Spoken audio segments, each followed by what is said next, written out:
when you were here before. Couldn't look you in the eye. You're just like an angel. Your skin makes me cry. You float like a feather in a beautiful world. I wish I was special.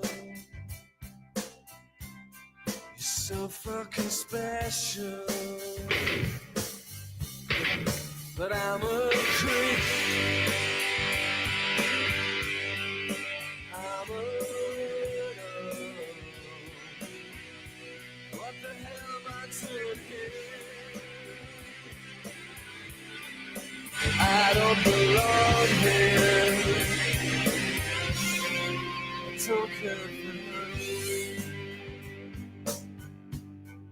I wanna have control. I want a perfect body. I want a perfect soul. I want you to notice when I'm not around. So fucking special. I wish I was special. But I'm a creep. I'm a widow. What the hell am I doing here? I don't belong here. Oh, oh, see.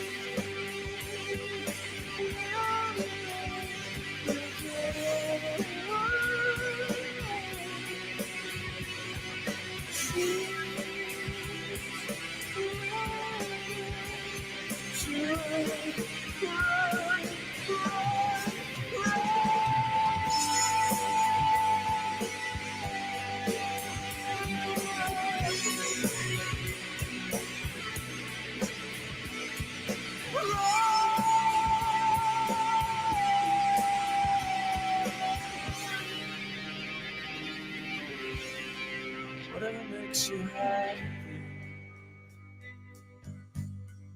whatever you want. You're so fucking special. I wish I was special, but I'm a creep. I'm a widow. What the hell am I doing here? I don't belong here. I don't belong here. Hey guys, let's start the show. Let's go. Wow, what a song. Radiohead, Creep. Apparently this song wasn't supposed to be even included in the original CD release, but it became such a hit that it's like the song that they're known for now. I guess it's because it touched on so many people's emotions. Because I think, yeah, maybe when we're in high school, we all feel like we're a bit of a creep or something like that. I guess it's a very powerful song. But anyways, guys, let's start the show. We got a whole bunch of watches. I just want to talk about watches.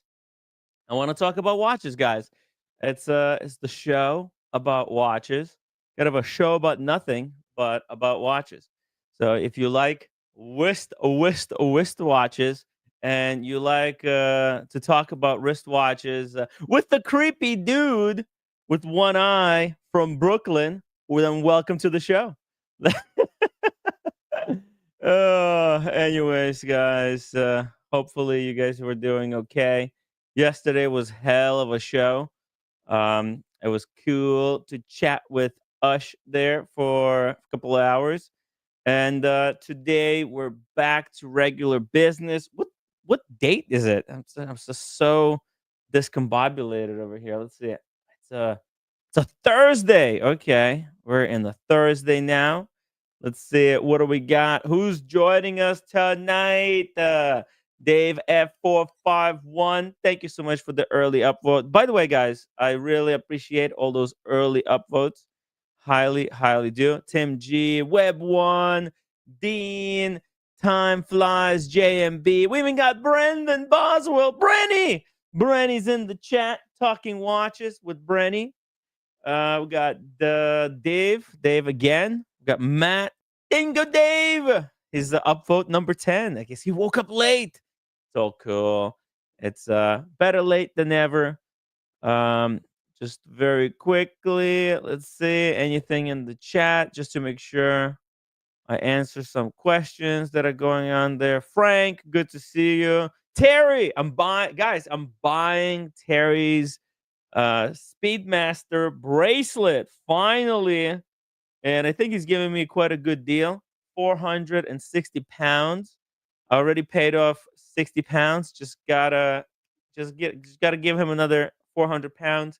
And my Speedmeister. Where's the Speedy? Speedy, come back. Speedy, come back. Where is the Speedmaster? Hold on a second, guys. Bear with me. Where's the Speedy? Oh, there it is. Speedmaster will be reunited with the bracelet. Gotta love the Speedy. Just give it a couple of winds here. I was wearing the Explorer 2. Tonight. Gotta love this watch. Kind of took it out of the box yesterday. I thought O'Sheen sold his, but apparently he still got it. And loving it. The Explorer 2 Polar. Probably the last Rolex proper sports watch.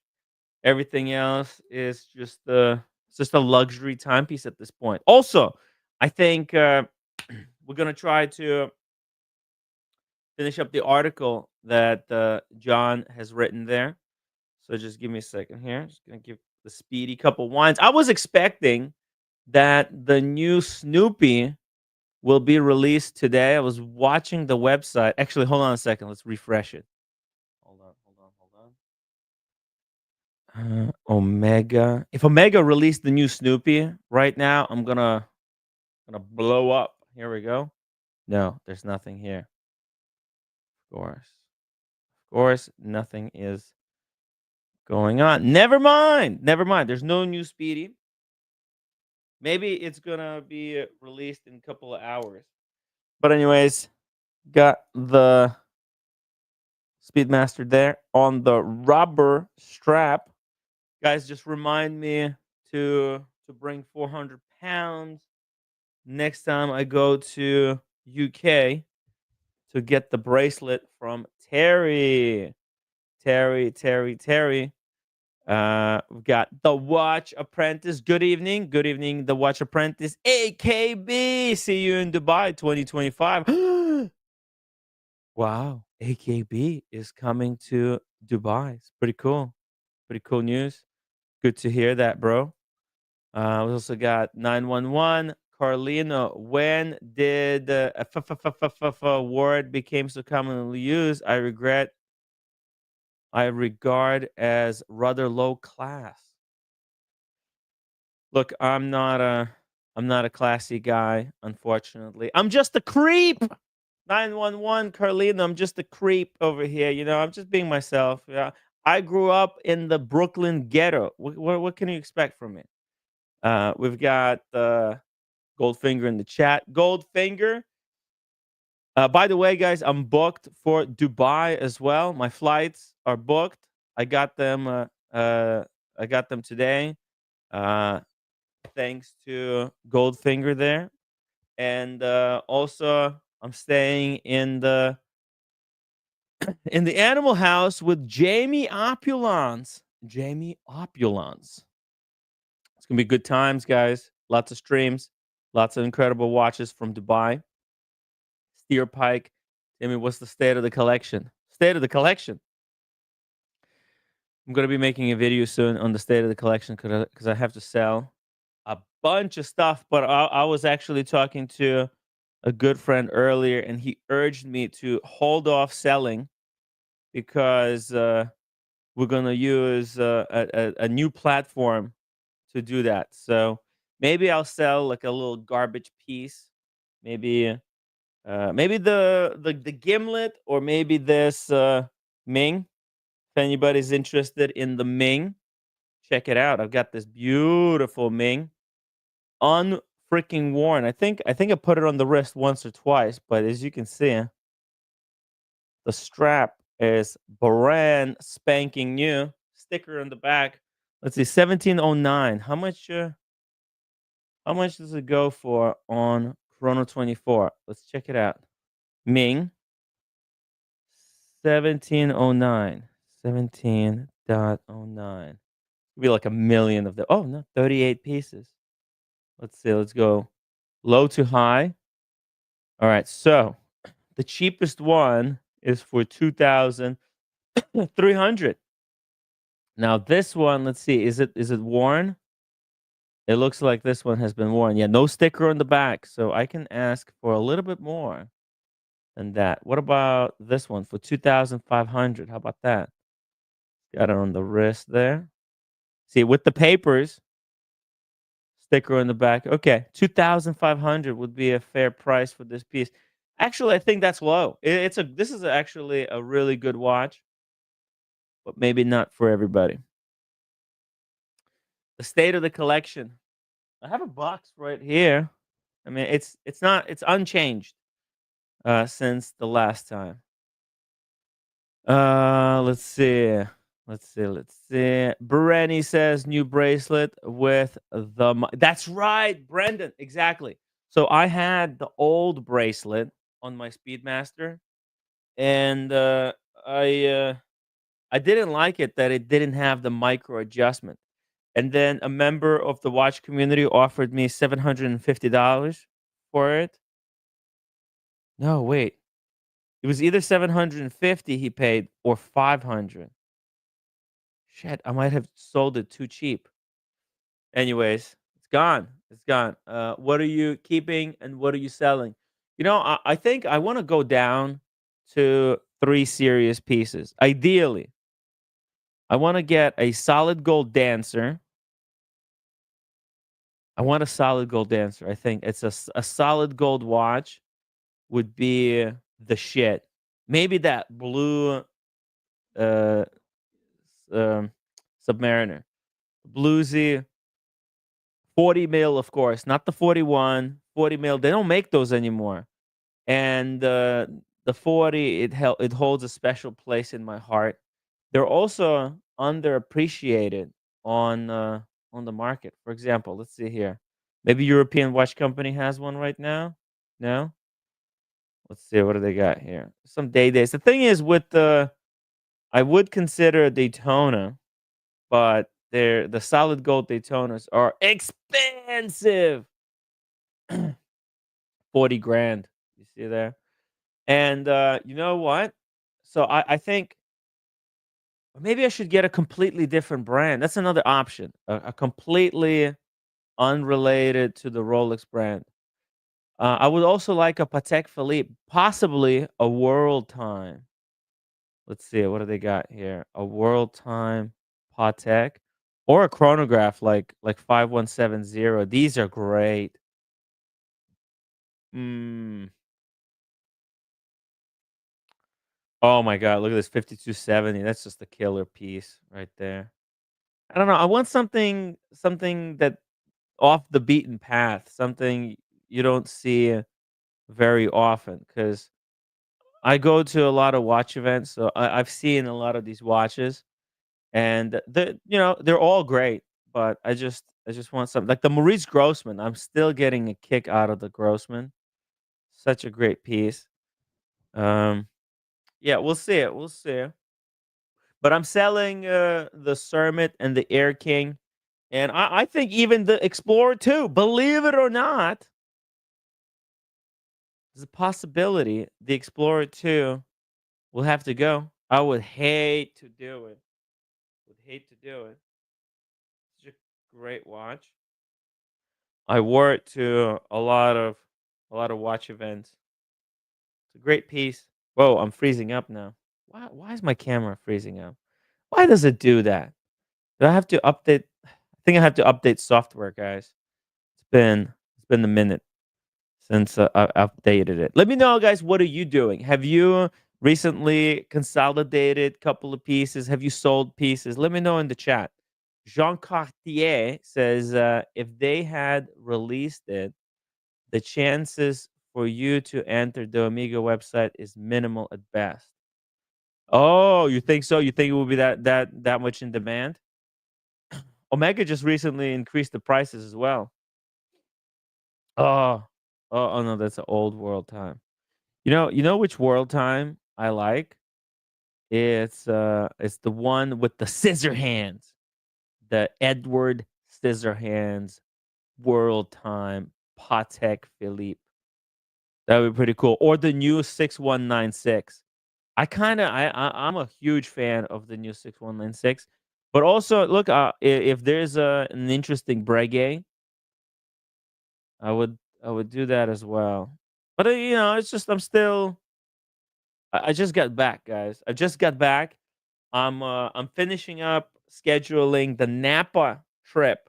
I'm gonna be doing a little Napa trip. It's kind of a business trip.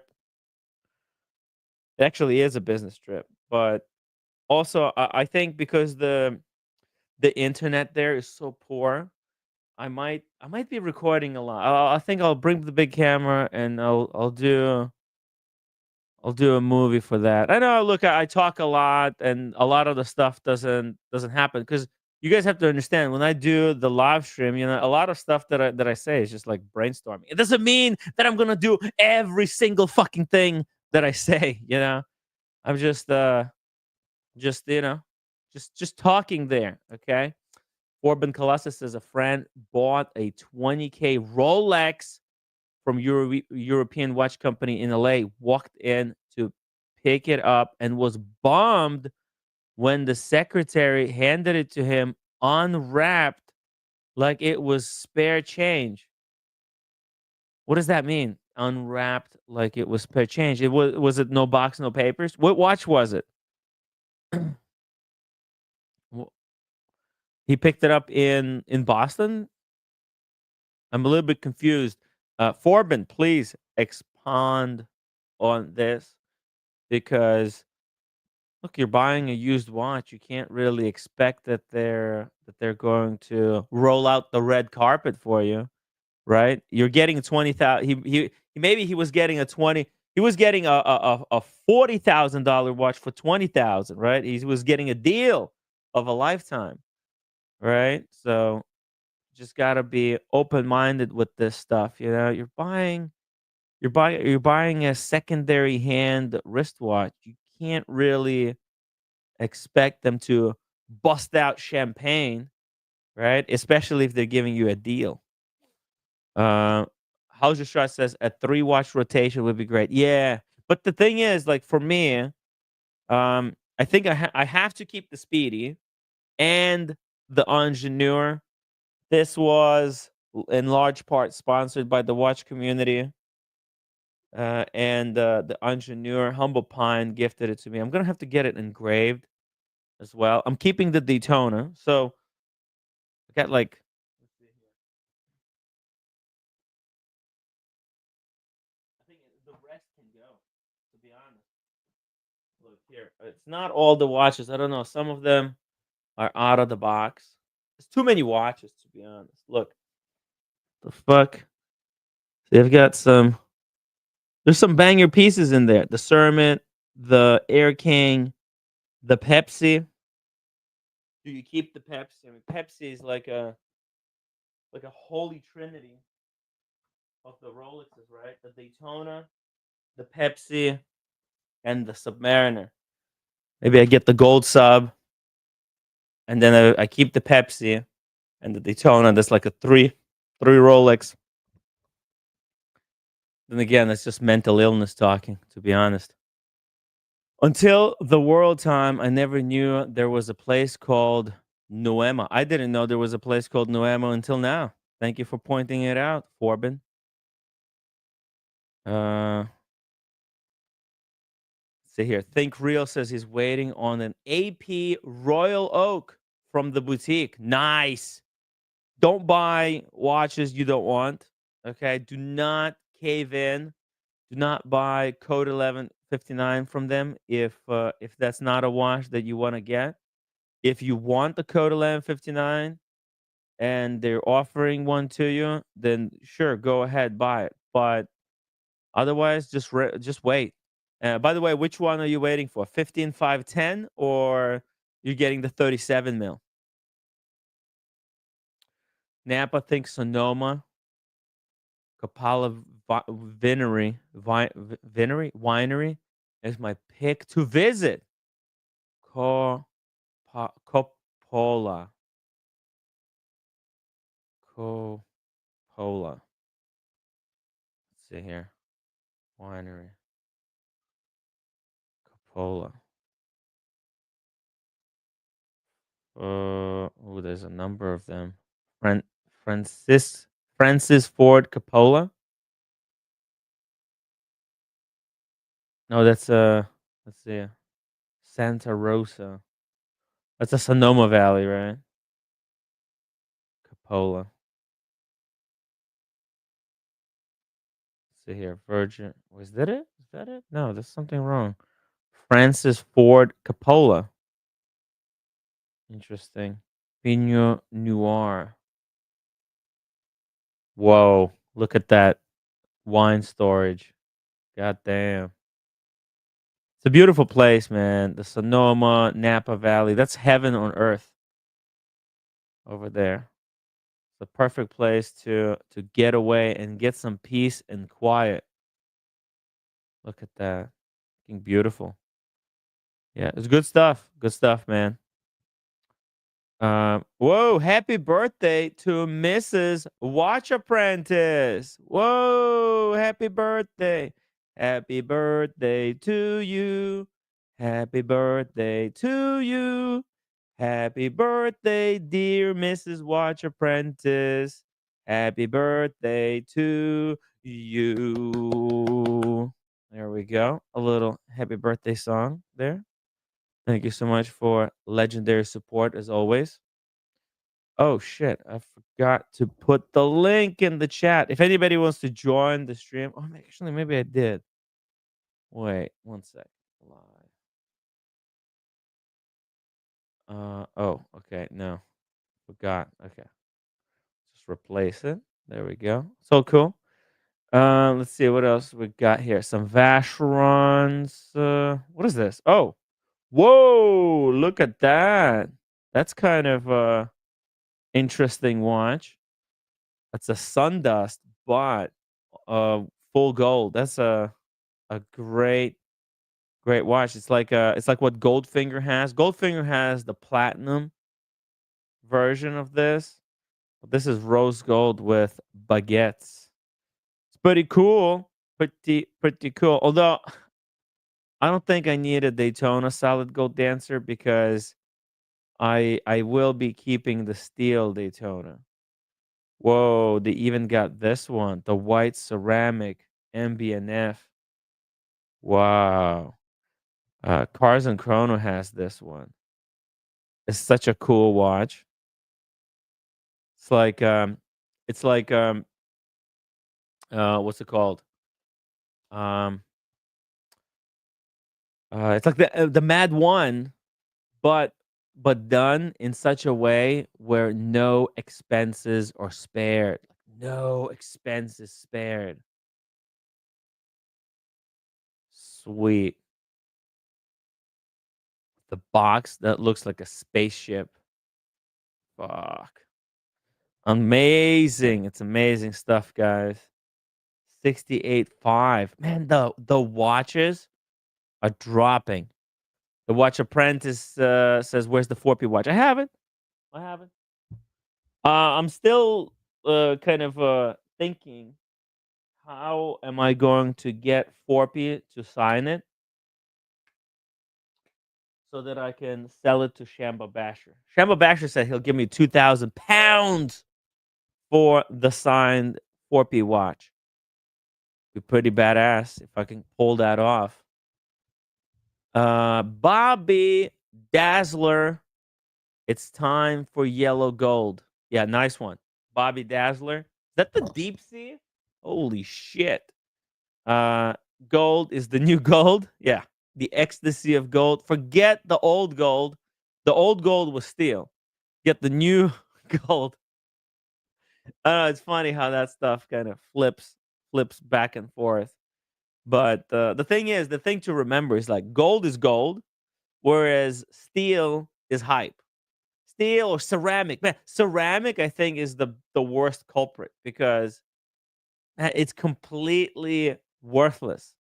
Like at least when you buy a gold watch, it's got a melt value, right? You can melt it down, and it could be like a day date.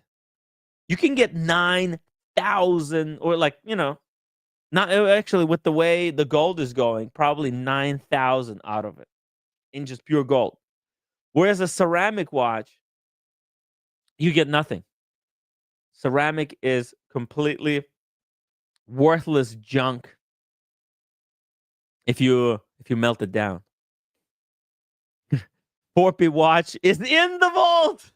It's funny. Think Real says he has 15510 and waiting for the new reference. Yeah, what's the new reference? Let's see, 26420 CE double O dot A 063 VE dot 01. Oh, dude, what the fuck? I was just kind of attacking the ceramics, and here you are. You want to get a full ceramic watch? Are you sure about this?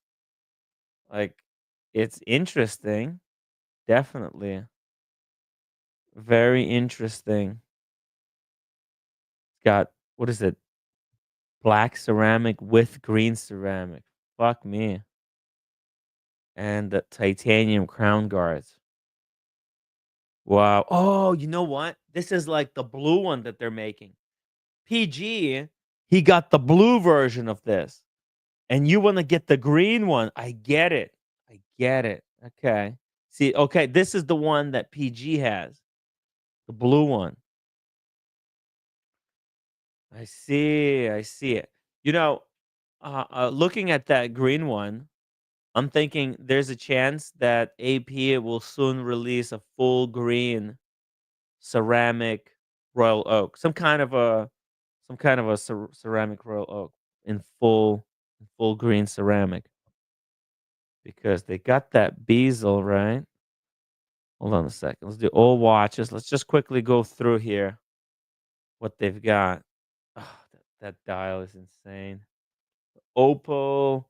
Let's see some code 1159s. There's the new perpetual calendar with an in crown action. In crown action. All in crown. Crown, crown, crown. Let's see. They got some tourbillons here. I gotta be honest. You know what? I actually like the old code 1159s more than these new ones. There's just I don't know. I'm not a big fan of this dial that looks like a speaker. Kind of a wacky dial. Let's see. Going down here, we've got more ceramic stuff. Black ceramic minute repeater. Some cool shit. Oof, look at this one. Self what? Flying tourbillon open worked. That's in that honey gold that proprietary to AP. What else they got? There's the new one, the perpetual new. Let's See what else. Oh, wait a second. Hold on. Oh yeah. No, it's cool. Oh, this one is really cool. The yellow gold with the fume, the chronograph with the fume gold dial. Sick. This one is so sick.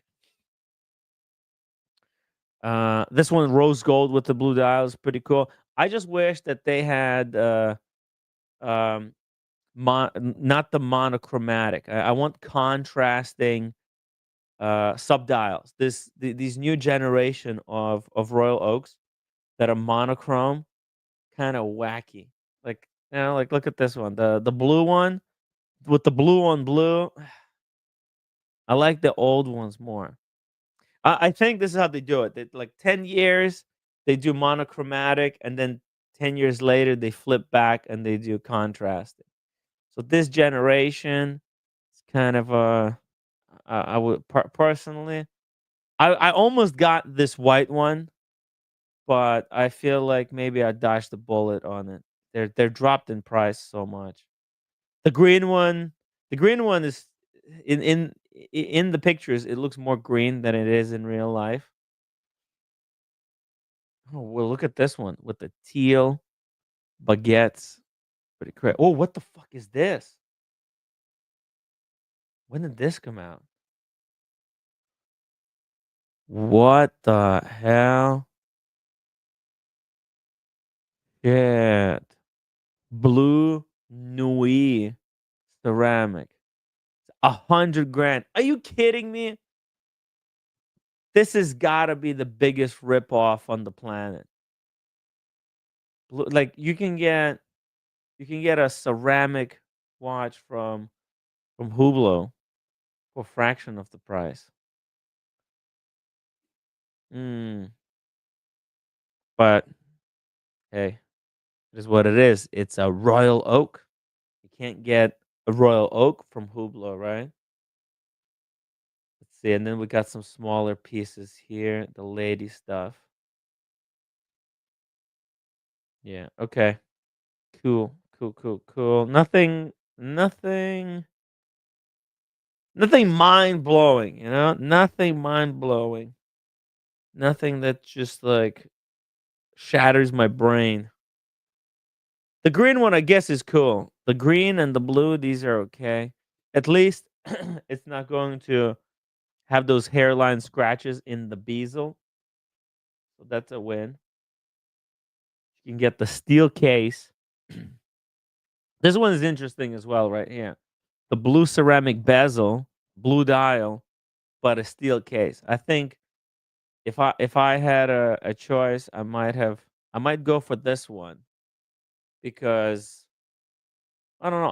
I do like the steel, but it's just the bezel, man. It scratches so easily. Oh, there it is.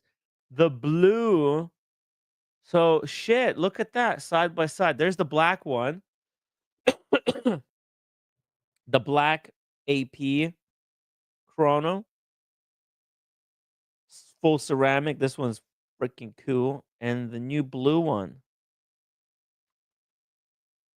Very cool. Hmm. Hmm. Hmm. Hmm. Hmm. All right. And of course, they got these concepts.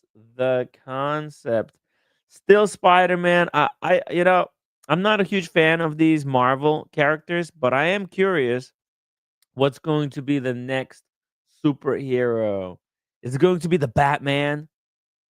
Oh no, actually, that's DC. They partnered with Marvel. So, my guess, Captain America, because that would be pretty badass, I think. Or maybe not. Maybe America is a bit controversial right now. Maybe they'll do um the the Robert Downey Jr. That would be really cool. But anyways, guys, we've got some stuff here to discuss.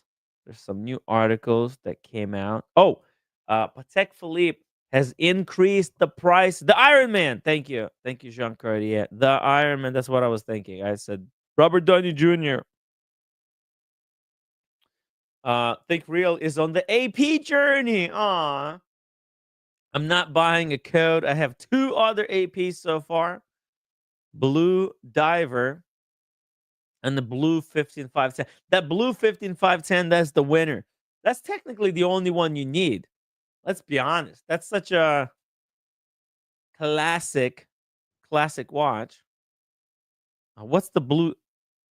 Oh, the blue diver. And so now you're getting a blue offshore chrono. I get it.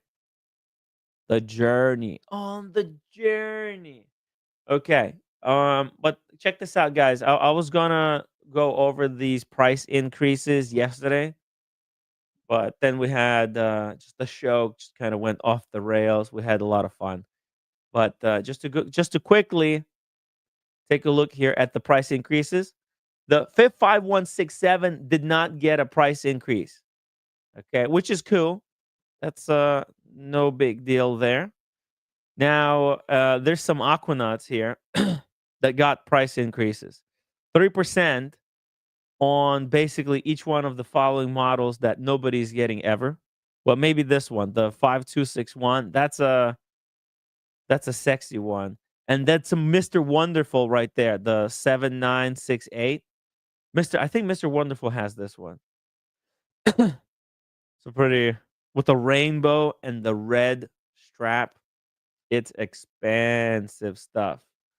Then going down here, the ladies Aquanauts, no price increase. But then look at this. The newly released 5164 in white gold travel time and the previous model rose gold got a 3% increase. I'm guessing that's to counteract the drop in value of US currency, but maybe it's just because they can. Why not? It's Patek Philippe, probably the Bitcoin of the wristwatch space, right? No other watch matters as much as Patek Philippe. Then there's these impossible to get ones, got also price increase. Here we go. We got some more. The Grenade got a 3% increase. Aquanaut. So the whole sports line of Aquanauts, the good ones.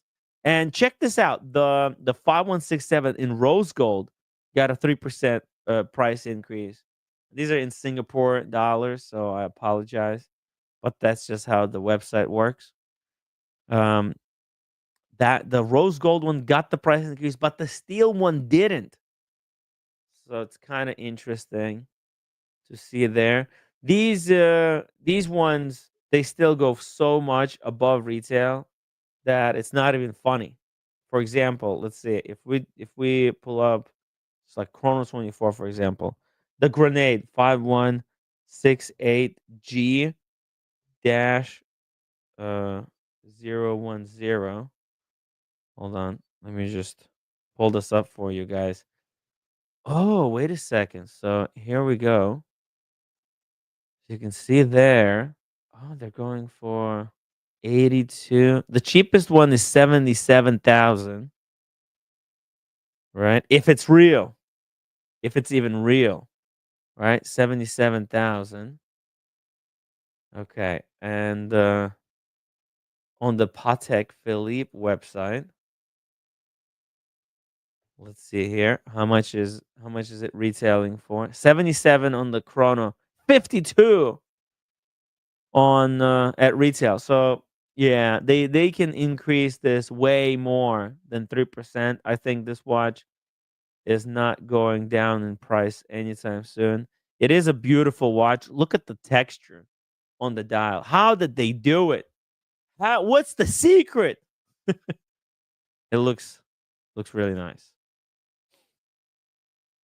Up, up and away in your beautiful, beautiful golden balloon.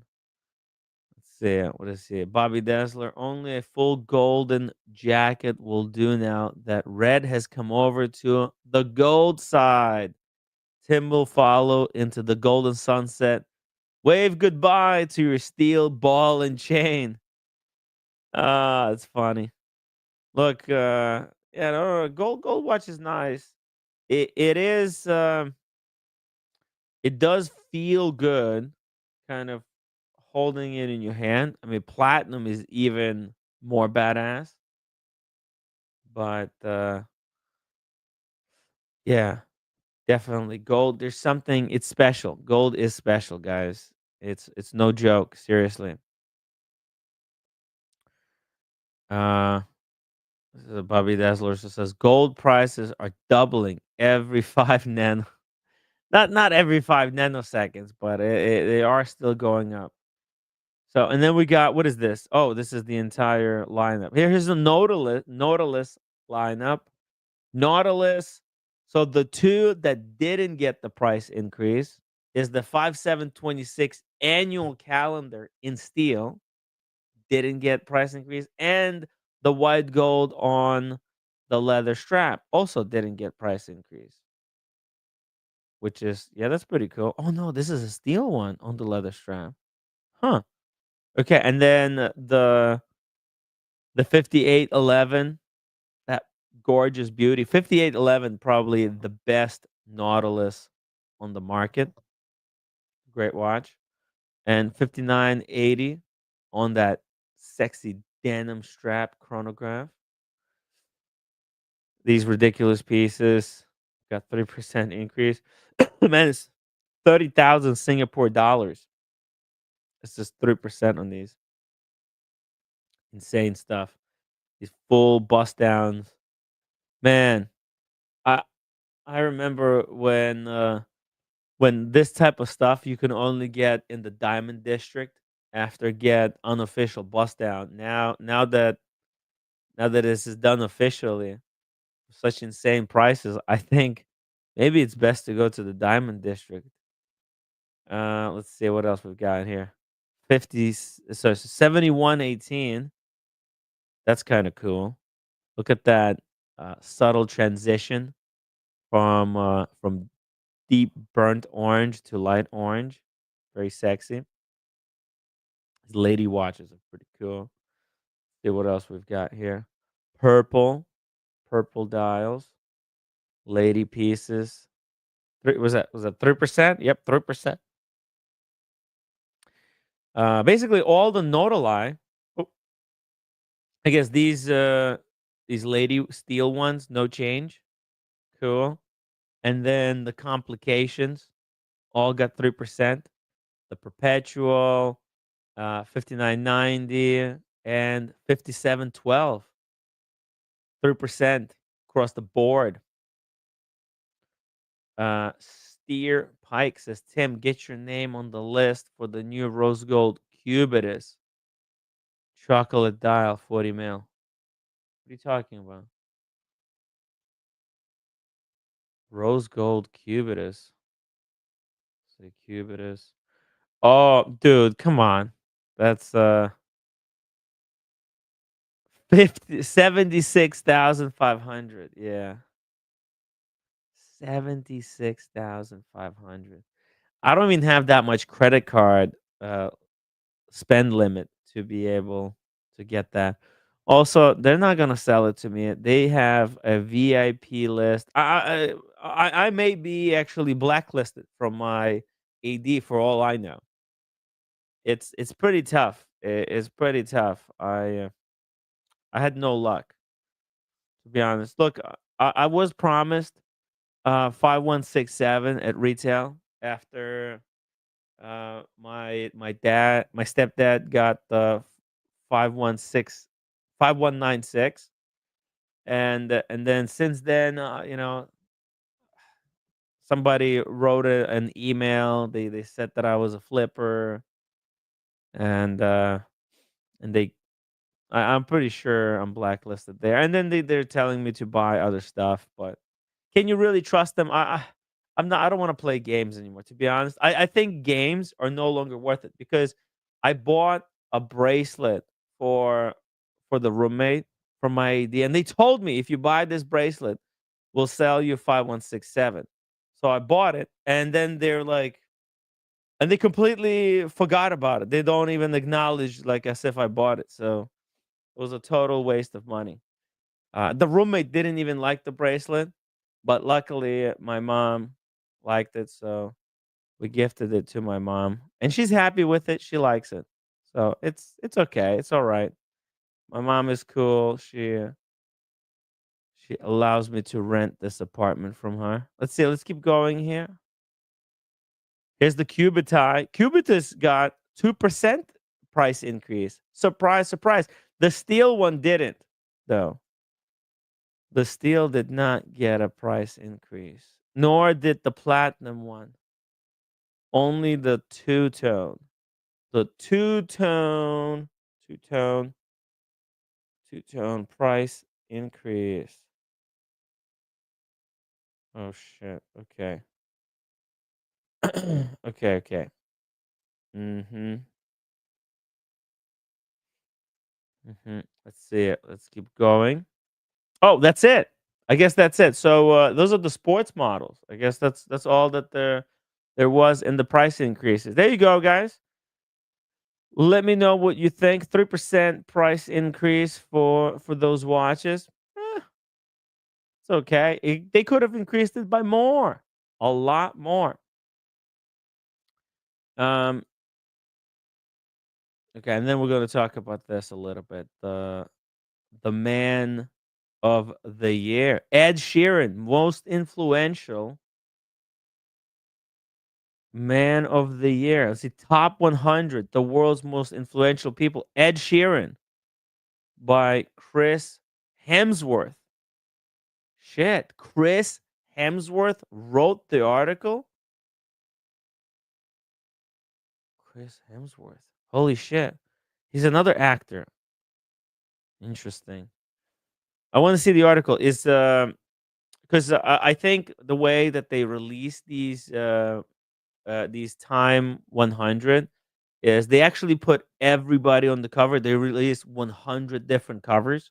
So it's not like Ed Sheeran is on every cover of the Time 100. I think he's just he's one of the 100 most influential people, and they photographed him here as you can see it with the Patek Philippe with a very special split second chronograph perpetual 5004A.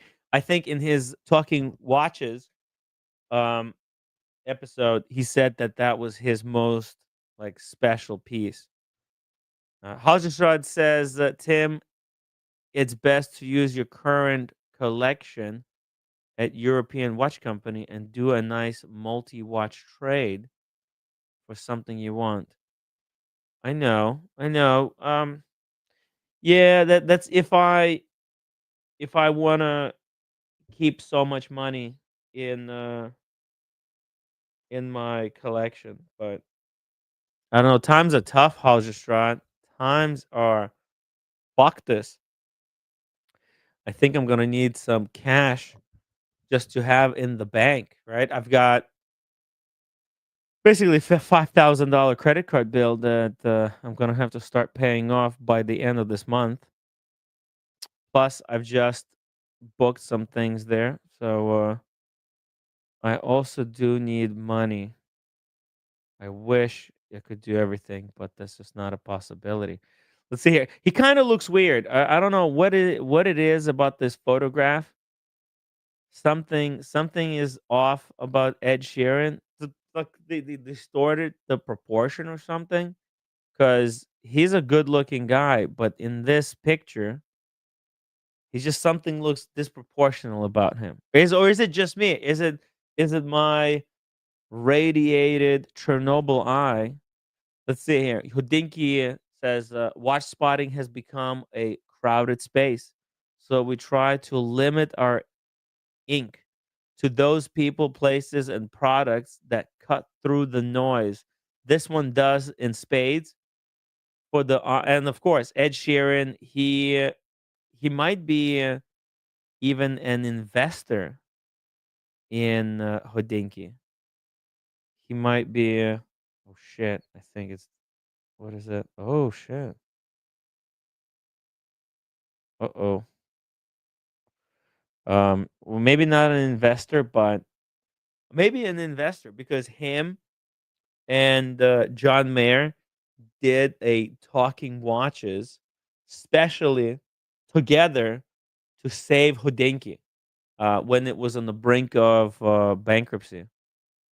But the article goes on to say, for the honor of being named one of the Times 100 most influential people of 2025, Ed Sheeran put on what must be one of the best watches to ever grace the cover of any magazine, the Patek Philippe reference 5004A, the split second perpetual calendar in stainless steel. There's probably like five of them, I think. Oh, no, no, sorry.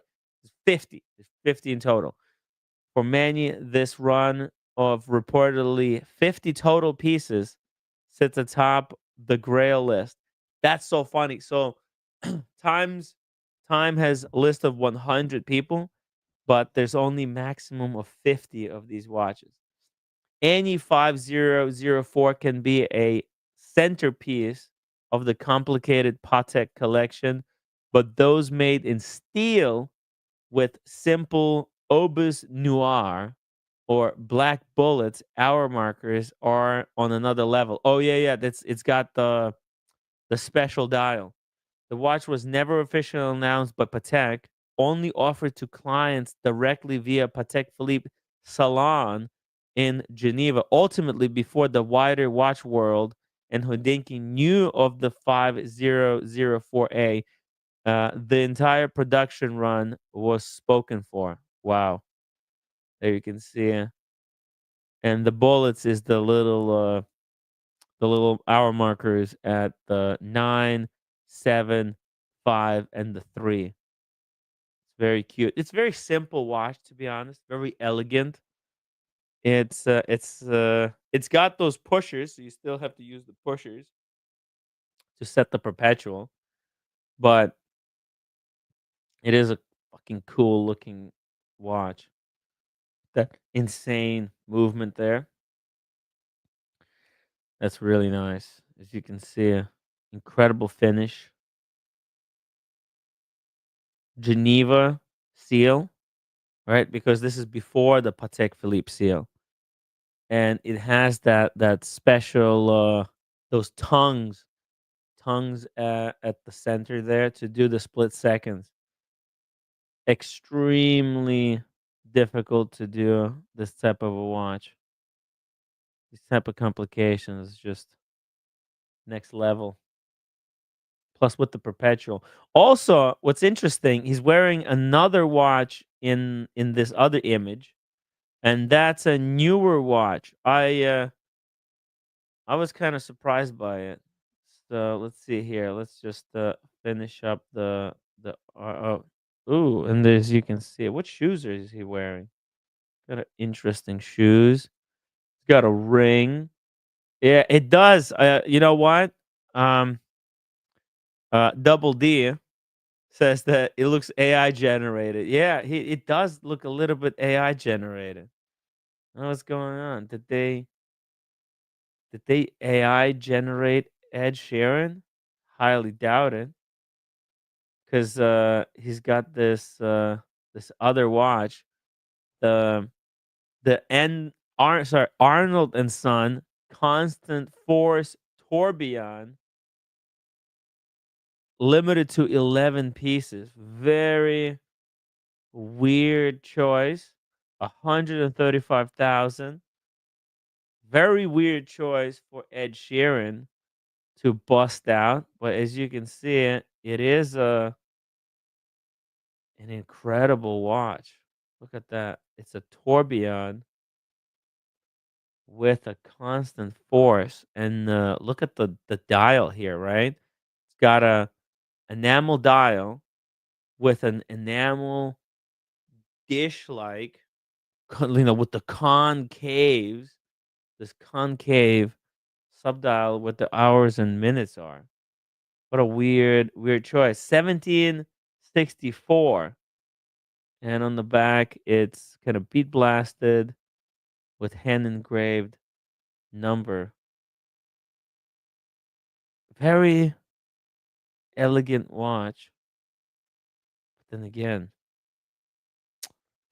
I've never seen Ed Sheeran wearing this type of stuff. Usually he was the AP guy, right? He had the APs, he had the Pateks, he had the Richard Meals, right? He usually wears the Richard Meal. He had that custom made AP just for him. He got the believe Tiffany stamped Patek, right? He got the Tiffany stamped Nautilus. And look at the back. This thing, I think, was designed based on the old pocket watch. So it's got this cool, cool back. It says to the to the revered memory of the J. Arnold and the Breguet and the A.L. What? Arnold Louis Breguet. Whoa, they're invoking Breguet on the back. Friends in their time, legendary watchmakers always. Fuck! Arnold and Son was friends with Abraham Louis Breguet. You learn something new every single day. See here, they say that this movement was specifically developed by the manufacturers, engineers, and watchmakers to the specifications of the constant force Tourbillon 11 watch to remain as faithful to the original movement as possible. This caliber is hand wound, but while inspired by the past, it remains thoroughly contemporary. It is equipped with two identical barrels mounted in series, giving 100 hours of power reserve. These barrels alternate in driving the mechanism, the second being activated when the torque of the first one falls below the optimum output. Sick. That is really sick. Let's see, do we have a little context is everything. Okay, let me just read this part for you. While John Arnold was captivated by understated design of Abraham Louis Breguet's watches and his understanding of complex kinetics, Abraham Louis Breguet was fascinated by his English friend's ability to invent simple mechanisms that could be mass produced and approached a chronometric precision that no other watchmaker of the time could hope to achieve. During their exchanges, which included sending their respective sons to train with the other, yo, these two geniuses were able to work out the best way to eliminating the running errors of the watch balances. The English watchmaker concentrated on optimizing his detent escapement. Oh, that's something that Raoul Paget has just recently made, and developing balances such as a special springs so as to offer instruments capable of satisfying his proto-industrial approach to the chronometer construction, especially as Admiralty asked them to produce them in ever greater quantities and at ever lower price. You know what? Okay, I get it. I get it. So Arnold and Son, he's the guy who kind of invented the constant force, whereas Breguet invented the tourbillon. And so this watch combines both. Now, Arnold and Son as a brand, they're a bit obscure. It's a very niche, uh, probably independent brand. I believe. Hold on a second. Let's pull it up. I think this was Phoenix, probably not even that long time ago. Let's see, Arnold and Son Wikipedia. Let's see. Let's pull it up. Pull it up, TV. Oh shit. Okay, here we go. Okay, Arnold and Son. Let's find out about this brand because for some reason I'm thinking that okay, this is not gonna help us. Oh. Here we go. The British Masters. Okay, so Arnold and Son is a historic British brand which has been restarted by the Swiss watch company. The British Masters before being acquired by La Joux Perret. Fuck me. Today it is part of the Citizen Group after that company purchased Prothor, the reorganized Le Jeux Perret in 2013. See, I knew it.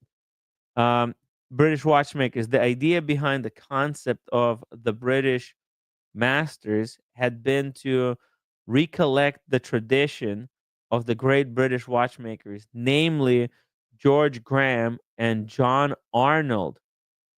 The first collection of Graham and Arnold and Son was brought on the market in 1998. See, this is what I was saying. I knew it. I knew it. So it's a Phoenix brand, and Breguet might was Breguet in continuous production. Let's see, Breguet watches Wikipedia. Breguet. Let's go to Breguet. Here we go. Let's see. Let's see. Let's see. What are they saying here? Breguet is a Swiss luxury watch, clocks, and jewelry manufacturer founded by Abraham Louis Breguet in 1775, headquartered in Switzerland. Breguet is one of the oldest surviving watchmaking brands and a pioneer of numerous watchmaking technologies, such as tourbillon, which was developed into a practical solutions by Abraham Breguet in 1801. Breguet also invented and produced the world's first self-winding watch. Yeah. Oh, he invented the self-winding, the perpetual. I thought it was Rolex who invented it. I thought Rolex invented the perpetual, you know? I thought it was Rolex, guys. Um very convoluted. This is very convoluted. Let's see here. Breguet is a highly regarded watch manufacturer.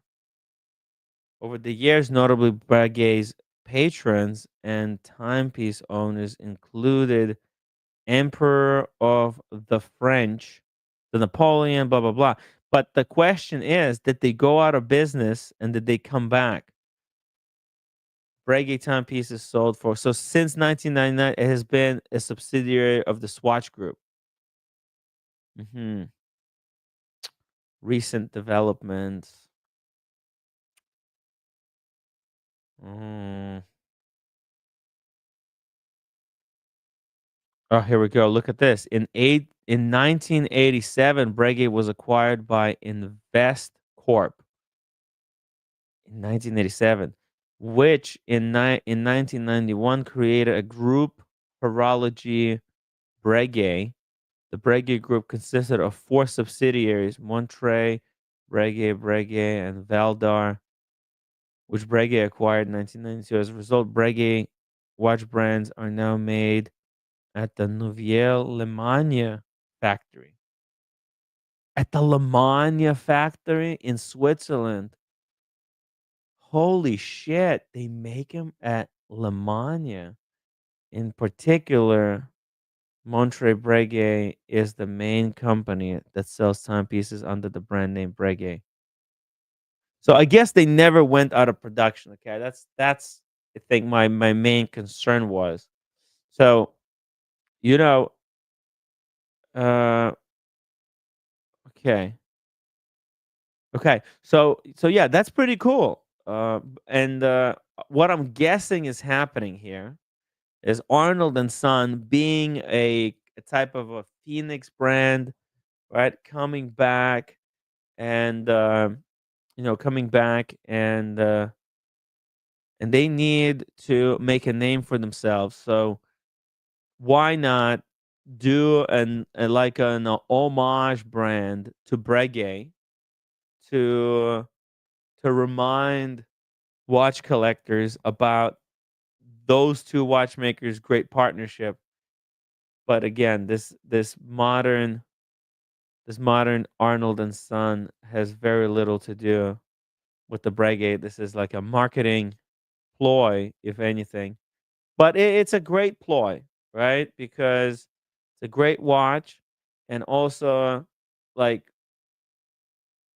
it's an idea. It's kind of a they created a story behind the watch, right? They didn't just come out with a new and cool complication. It's a complication that tells a story of partnership at the origin of watchmaking. It's cool stuff. Cool, cool stuff. Yeah. Um. Yeah. Let's see. I think besides that, there's not much more to it. It's cool. It's cool. And Ed Sheeran's got one of the 11. In another shot from Time's photo shoot, Sheeran is seen in another new to him watch, the Arnold and Son Cosmos Force Tourbillon 11. This recently introduced limited edition of 11 pieces celebrates 260th anniversary of Arnold John Arnold's legacy. Oh my god, man, this is oh, it's killing me because this is so in a way so dirty because like they're celebrating 260th anniversary as if they were working for 260 years. Breguet just celebrated 250th year anniversary. And if someone just comes off the streets, they might look at this and say, "Oh, Arnold and Son is 260 years old. That's older than Breguet." But that's like a freaking brand new brand from the 1990s. Man, you see it like these watch brands, they're so clever with their marketing, right? Like they just put that, oh, it's Arnold and Son. It's what do they say here? They put on the dial 1764. Get out of here. It should be 1998, I think. Like not 1764. Fuck out of here. Anyways, look, the watch is nice, but at least is it same as Lange? Travis's same with Lange. Lange, at least it was shut down for a much shorter period of time, right? But I don't even think Arnold and Son like even existed like that. Are there historical Arnold and Son watches that we can pull up? Let's see it. Let's see it. What if we just Google old Arnold and Son watches? Like historical stuff, right? Okay, here. Historical. There is no. I don't think there is. Let's see. You see, it's all new shit. There is no Arnold and Son watches from 1760s. You see it? But when you Google Breguet like this, uh Breguet watches from 250 years ago. We just Google Breguet watches from 250 years ago. Images, boom. We actually might be able to find some pieces from that time, right? There's pocket watches that are extremely old. Here's a piece from Sotheby's. Okay, when was this made? Okay, see that's a Breguet watch that was made in 1827. Fuck, 1827. There is no Arnold and Son watches from this time. Arnold, like he was making watches, but he wasn't making them under that name. That's the thing. They made it all up. It's all completely made up. So it's a look. It's a great brand, right? These are great watches. I'm not saying the watches are not amazing. The watches are fantastic. But that 1764 on the dial, that's made up. They just pulled that out of. Let's see. Let's look at the history here. Do they actually? Oh, there's a 3-minute history video. Let's watch this.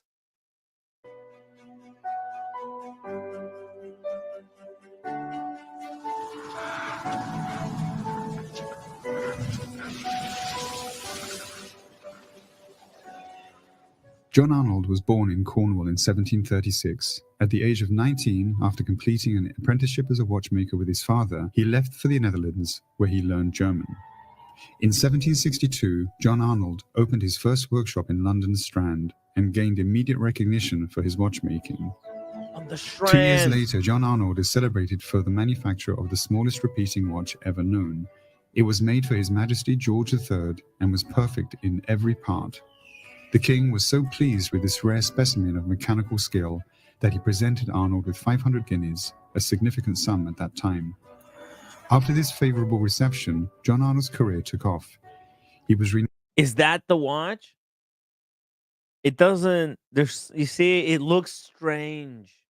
It looks very strange. This watch, this doesn't look right to me. Like, what the heck is that thing on the right? It says Arnold, but that's not Arnold and Son. And then on the left, there's nothing on the dial. It doesn't say Arnold and Son. Renowned for his complicated watches, including minute repeaters and calendar watches, and a clientele of rich European aristocrats thronged to his workshop in London. In the early 1770s, John Arnold addressed the problem of determining longitude at seas. He presented to the Board of Longitude a marine chronometer that could be produced for just 60 guineas and was granted £200 by the board, the first of several sums for his support. Oh, okay. It says John Arnold on the dial, London, number 11. Okay, but that's different. It's not Arnold and Son. It's there. You see, like there's massaging of history that's going on here, guys. John Arnold's marine chronometers accompanied famous explorers on their expeditions, such as James Cook in his ambitious journey of discovery to the Pacific between 1772 and 1775. At the same period, Abraham Louis Breguet and John Arnold met. The art of watchmaking became all the richer for this friendship between the two men, each in their own way associated later with the invention of the tourbillon regulator.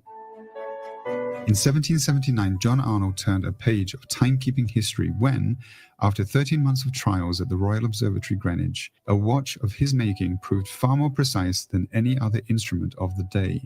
This timepiece, commonly named Arnold 36, was praised for its unprecedented level of precision.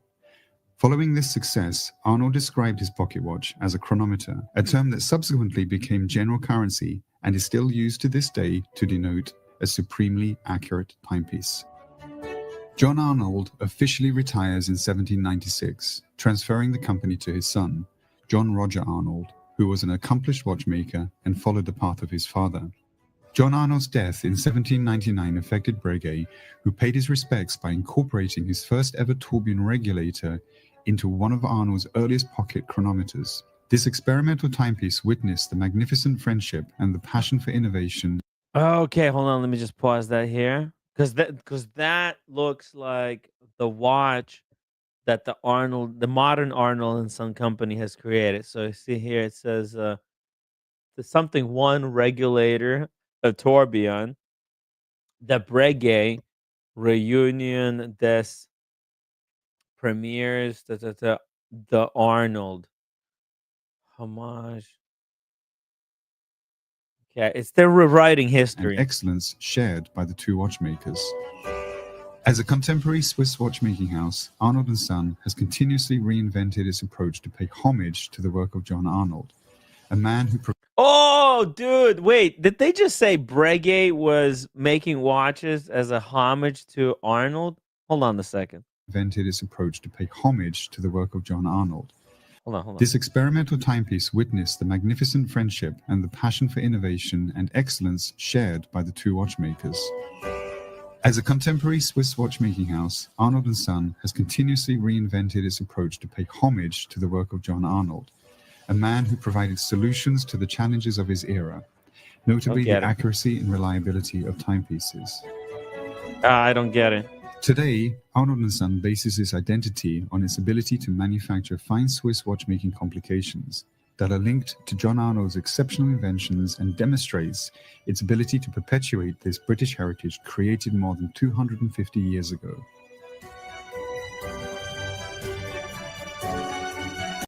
It's bunch of marketing, guys. That's what it is. All right, it's a modern. It's like Maurice Grossman. Let's be honest, because I think Maurice Grossman is doing similar thing, right? Instead of starting a watch company from scratch, what the Maurice Grossman, that they did the same thing. But they're not putting a date on the dial that they're since some ridiculous date. You know what I mean? Let's see. Let's pull it up. Pull it up, Timmy. Maurice Grossman. Maurice Grossman website. Maurice Grossman. Okay, that's what they did. Maurice Grossman. It was like some kind of a watchmaker, right? And oh, by the way, Maurice Grossman released a new watch. We're gonna take a look at this in a couple of seconds. But that's what they did. Like there was a watchmaker back in the day called Maurice Grossman. See here, Maurice Grossman. And origin is more than a place. It evokes emotion, a sense of belonging, and dependability. Maurice Grossman founded it in Glashütte, the cradle of German watchmaking artistry. This is where, in the middle of the 19th century, he developed a forward-looking ideas that today constitute the DNA of our timepieces. Here, the manufacturing means more than production methods. It is also a philosophy. From the Grossman balance to the hands, nearly all parts of our watches are manually crafted down to the last details. The smiling too, with the hand set to 10 minutes before 2, is more than a symbol. It expresses our personality. Yeah, it's marketing, guys. History, and it's like, they got a whole bunch of kind of made up. It has the brand has nothing to do. Like they invented this brand, and they're doing a brand, and the thing is, at least they're like, they're not trying to position themselves next to someone. Whereas to me, it feels like like Arnold and Son. They're trying to say that they're better than Breguet. Breguet was paying homage to us. Like, yo, what the hell? Like, it's all cool. Oh, there's a video here.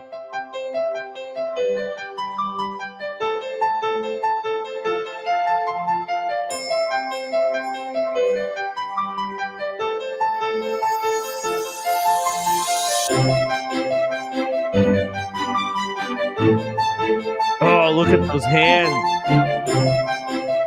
They like hand polish them. Wow.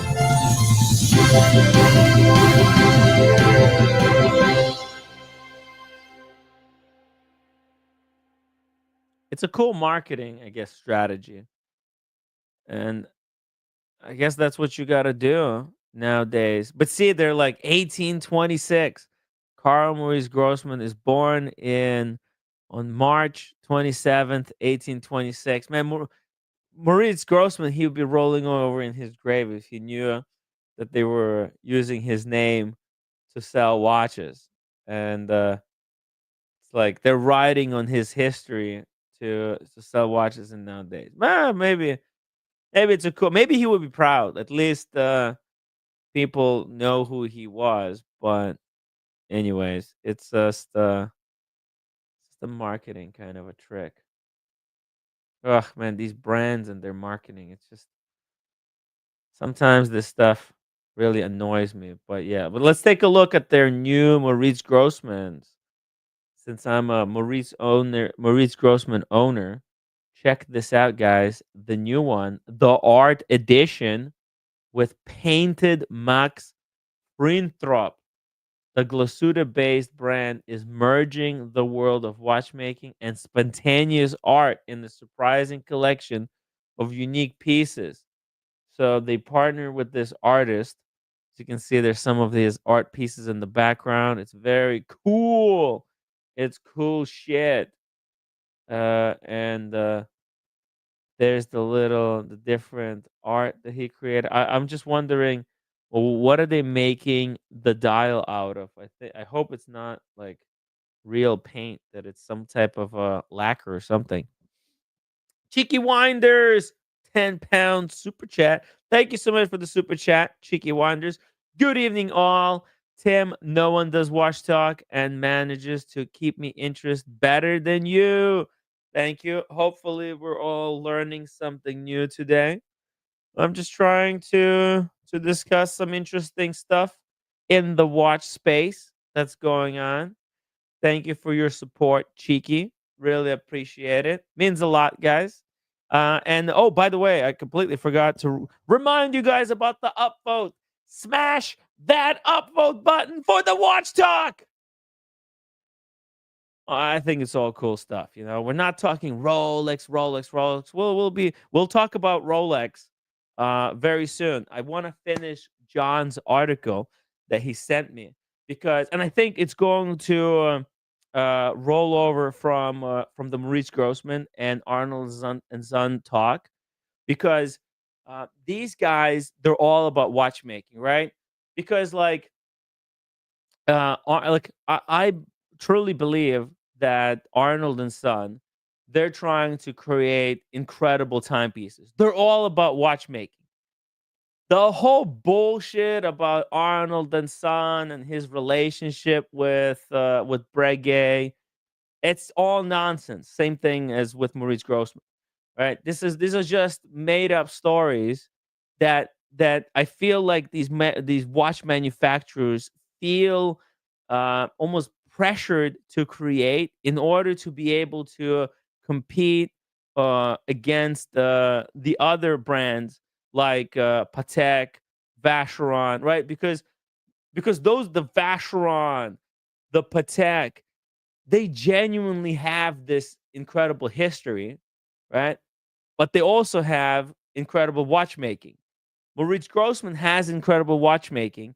Arnold and Son has incredible watchmaking. But in order to sell it to the clientele, they needed to come up with the marketing, right? And so that's the marketing, right? The whole story about, you know, who Grossman was, blah blah blah. All of that, that's just it's just a wrapping. It's a wrapping paper for the beautiful product that are these watches. Okay, because the clientele, that, like it or not, but the clientele of the high horology watches have been trained to um like look for these old brands with incredible histories. So in order to sell watch, you like Arnold and Son wouldn't be able to sell watches if they were honest about their watchmaking. If they said, "Oh, we're just making a watch with a world time complication, and our brand started in 1998," that's not impressive. That's not going to blow anybody's mind, right? It would, or maybe it would, right? Maybe it would, but maybe they thought that it wouldn't, right?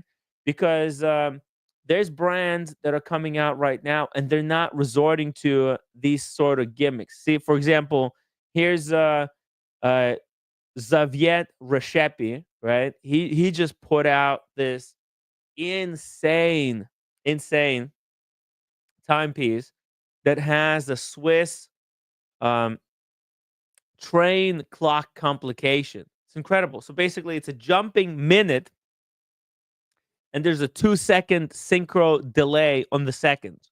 So the seconds hand goes full circle, stops for 2 seconds, the minute jumps, and then the seconds resumes, right? And it's all done automatically. Extreme, and he doesn't need to pretend that, this brand is actually blah blah blah. You know, he didn't make a brand under under some other name, because he is himself the fucking watchmaker behind the watch, right? So if you're the watchmaker behind the watch, you you could just make watches under your name. But Maurice Grossman, it was started by a lady, right? It's a woman. She was very well proficient in the industry. She's had probably investors, and they banded together. She herself is not a watchmaker, but she is a marketer and a seller of watches. She knows how to sell watches, and she hired all these watchmakers, developed a philosophy around Maurice Grossman, and that's how those watches are sold. So there's a different approaches, right? We see different, like how different uh, watches or watchmakers approach their marketing. And the thing is, the reason also why Zaved Reshepi is able to do this is probably because of how popular his brother Reshepi became in watchmaking. So yeah, there's a lot of promise here from this guy. Check it out. Here's the live demo. Let me zoom it in a little bit more. Sorry. So here you go. So you're gonna see it. It goes to 60, stops, the minute jumps, and then the seconds resume. What like it's very subtle, very almost romantic type of complication. It's completely overdone to do this type of a complication. Nobody has done it automatically like this on the automatic complication. Totally unnecessary, but that's what watches are. Completely unnecessary inventions for the romantics in all of us. Oh, David H says Maurice Grossman is much better than Alange and Zahn in the hands for sure. Yeah, the hands on the Maurice Grossman are incredible. This watch is, I think, is very interesting. The case shape looks very Reshepi. But and by the way, man, they're like twin brothers. Who would have thought that Reshepi has a like a twin brother who is going to, like compete with him in watchmaking? It looks like Reshepi got an early start, and then Xavier Reshepi, followed suit not long afterwards. These are incredible. I think these are going to sell for a lot of money. There you can see some of the sketches here. The Xavier even developed his own like tables to make watches on. There you can see some of the close-ups here. Let me zoom in. Right, very different marketing again. Right, look at the dial. Like it's so strange, so weird. The hour hand. Look, it had like a red tip here. The hour markers are all super different. 12 o'clock is like a baton, and then 1, 2 o'clock is curved, completely different way. It's just weird stuff. Very strange watch. And then the seconds, right? It has this almost like a honeycomb type of a finish there on the bridge underneath the seconds. Very cool shit. Look at that, right? It's a checkerboard, but looks like the Rolex honeycomb.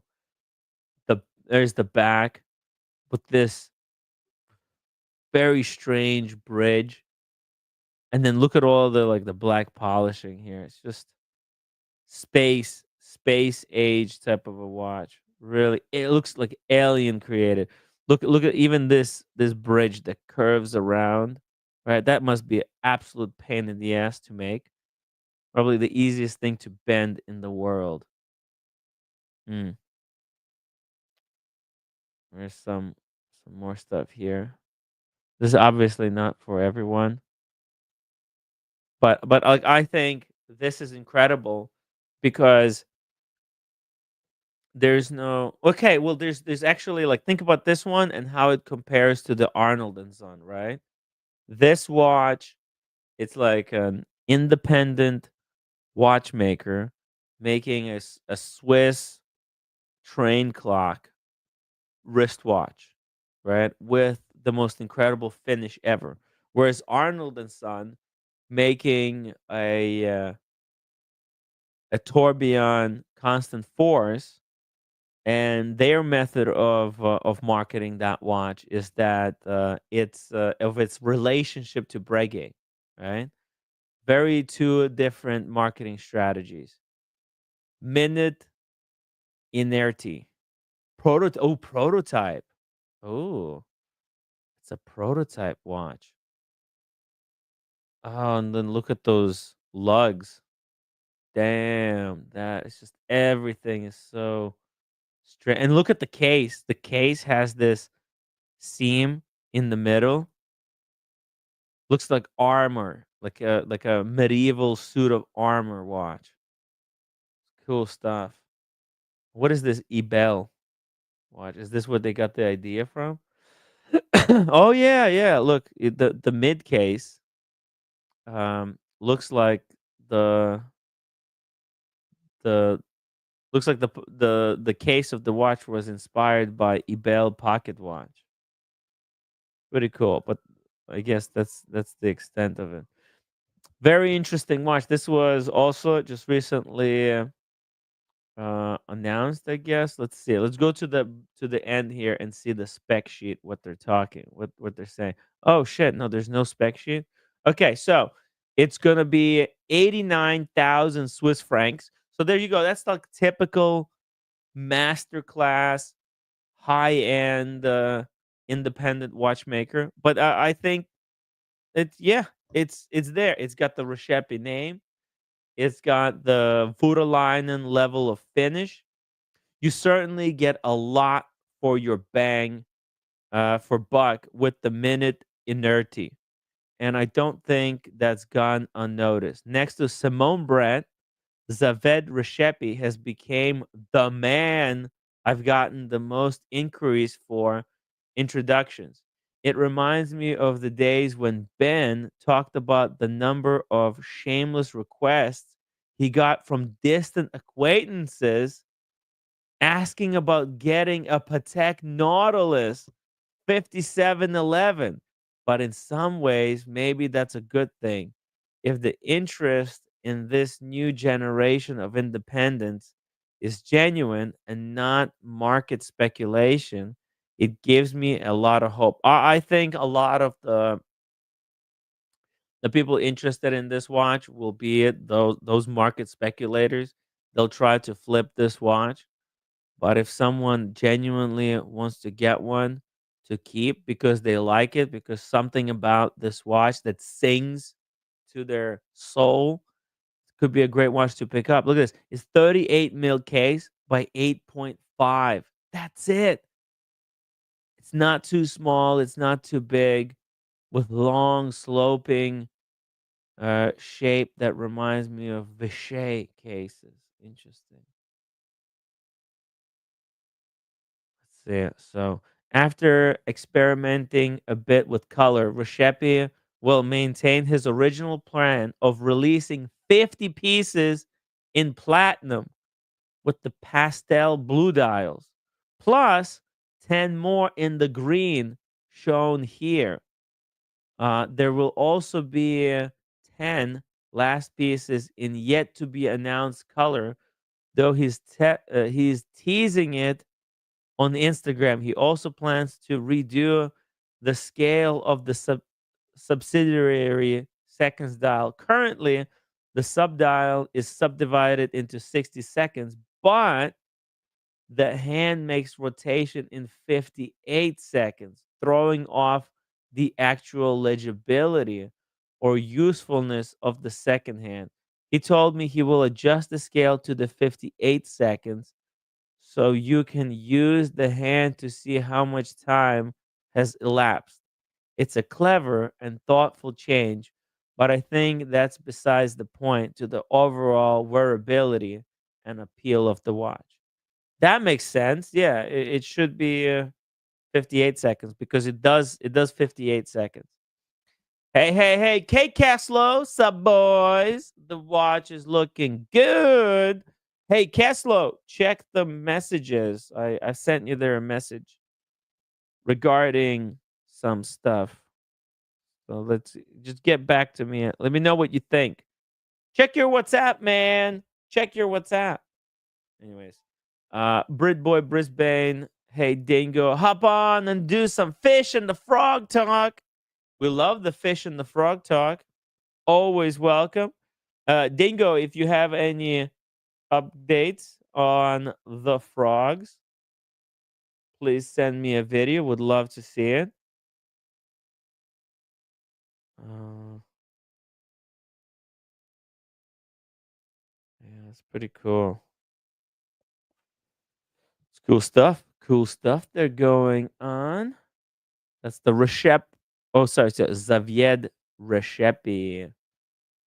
Also, there's more images here on the Maurice Grossman, which I thought was just absolutely stunning. Look at these Maurice Grossmans. They're beautiful. I love this kind of stuff. This might be even more beautiful than my Tremblage dial, to be honest. Look at that. Uh,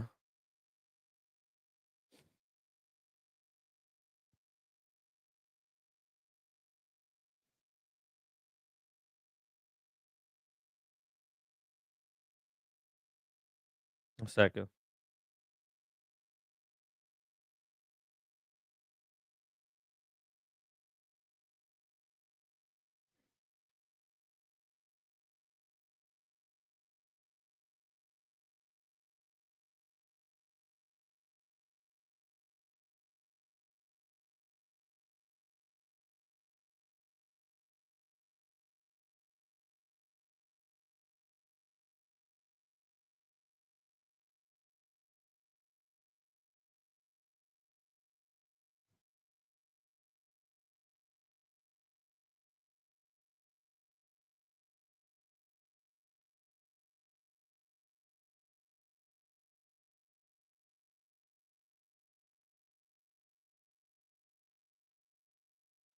Okay. Okay. Hey, cheers, cars and chrono, wine, cigars, and fire. Nice. No, I wasn't frozen. Sorry, guys. I was just texting. Just texting. Okay.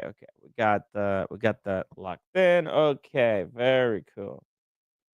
Very cool. Okay. Very cool, man. Cool, man. Look at this. Man, the art here on these Maurice Grossmans is insane. Let me check what's the methodology that they used to make this dial, okay? Because this artist is very nice. Is very cool. You can see here. And the case back is obviously, open just like a standard Maurice Grossman. It is a rose gold case, and it looks like they have a very faint signature of the watchmaker on the back crystal. So it's pretty cool. Very cool stuff. And the movement, by the way, that's the cool thing about the Maurice Grossmans, that they actually number every single movement they make. So that's a movement number 2616. Very cool. Purple. And now here's another thing. On the rose gold case, you get purple screws. If you get a steel case, you get the blue screws. Purple screws are much more difficult to do, and it looks like it's using the same movement as my Maurice Grossman, but this one has those Geneva stripes. Mine is bead black.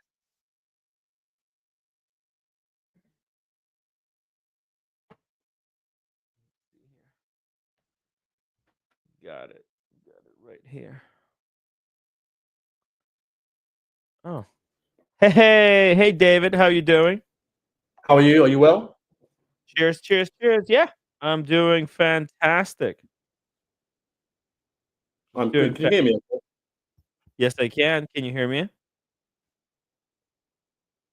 Can you hear me? Good. David, it's been a minute. I'm just like wrapping up here with talking about artistic watches and Oh, that. okay. We'll do it tomorrow. I'm going to the pub shortly. I was going to show you a quick unboxing, but we'll do it tomorrow. No, we could do today. You sure? Oh, you want to do tomorrow? No, Tim, it's up to you. Shit. Okay. How about this? Let Let me check. Let me check what they up. How much time you got? You got like 15 minutes? Yeah, I've got 15 minutes. Got 15 minutes? How about this, guys? If we get to 60 upvotes or a $50 super chat, we'll do the unboxing today. If in the next 15 minutes. How about Perfect. that? Yeah. Yeah? If not, Tim, we'll do it tomorrow. Yeah. If no, then we'll do it tomorrow But for basically I have a question to ask in the meantime. Sure. Your tea at Harrods looked fucking phenomenal. Was it nice? Yeah. Yeah. Dude, those sandwiches were insane. I love the Yeah. sandwiches. I mean, it's crazy how you can. We all eat sandwiches, yeah. Mhm. But you have afternoon tea in Harrods, the Ritz, the Savoy, and it's next level, right? Mm. It's a sandwich, but it's next level. Yeah. Yeah, it is. And There's just something about it. but Tim, It's perfectly it's it's prepared by expensive. a chef, that's why. But Tim, it's expensive. But when you leave there, you don't feel like you've been fucked. You think that was a great experience, right? I barely walked out of there. You know, I I'm was jealous. so full. I couldn't eat another bite. I thought if I had another bite, they would have to carry me there on the girder. Yeah, I mean, I say, in the UK and same as US, we eat sandwich all the time. But when you go to afternoon tea in the places you went to, you think, how can a sandwich taste so fucking nice, Mm, right? yes. Oh yeah. Yeah, I just ate.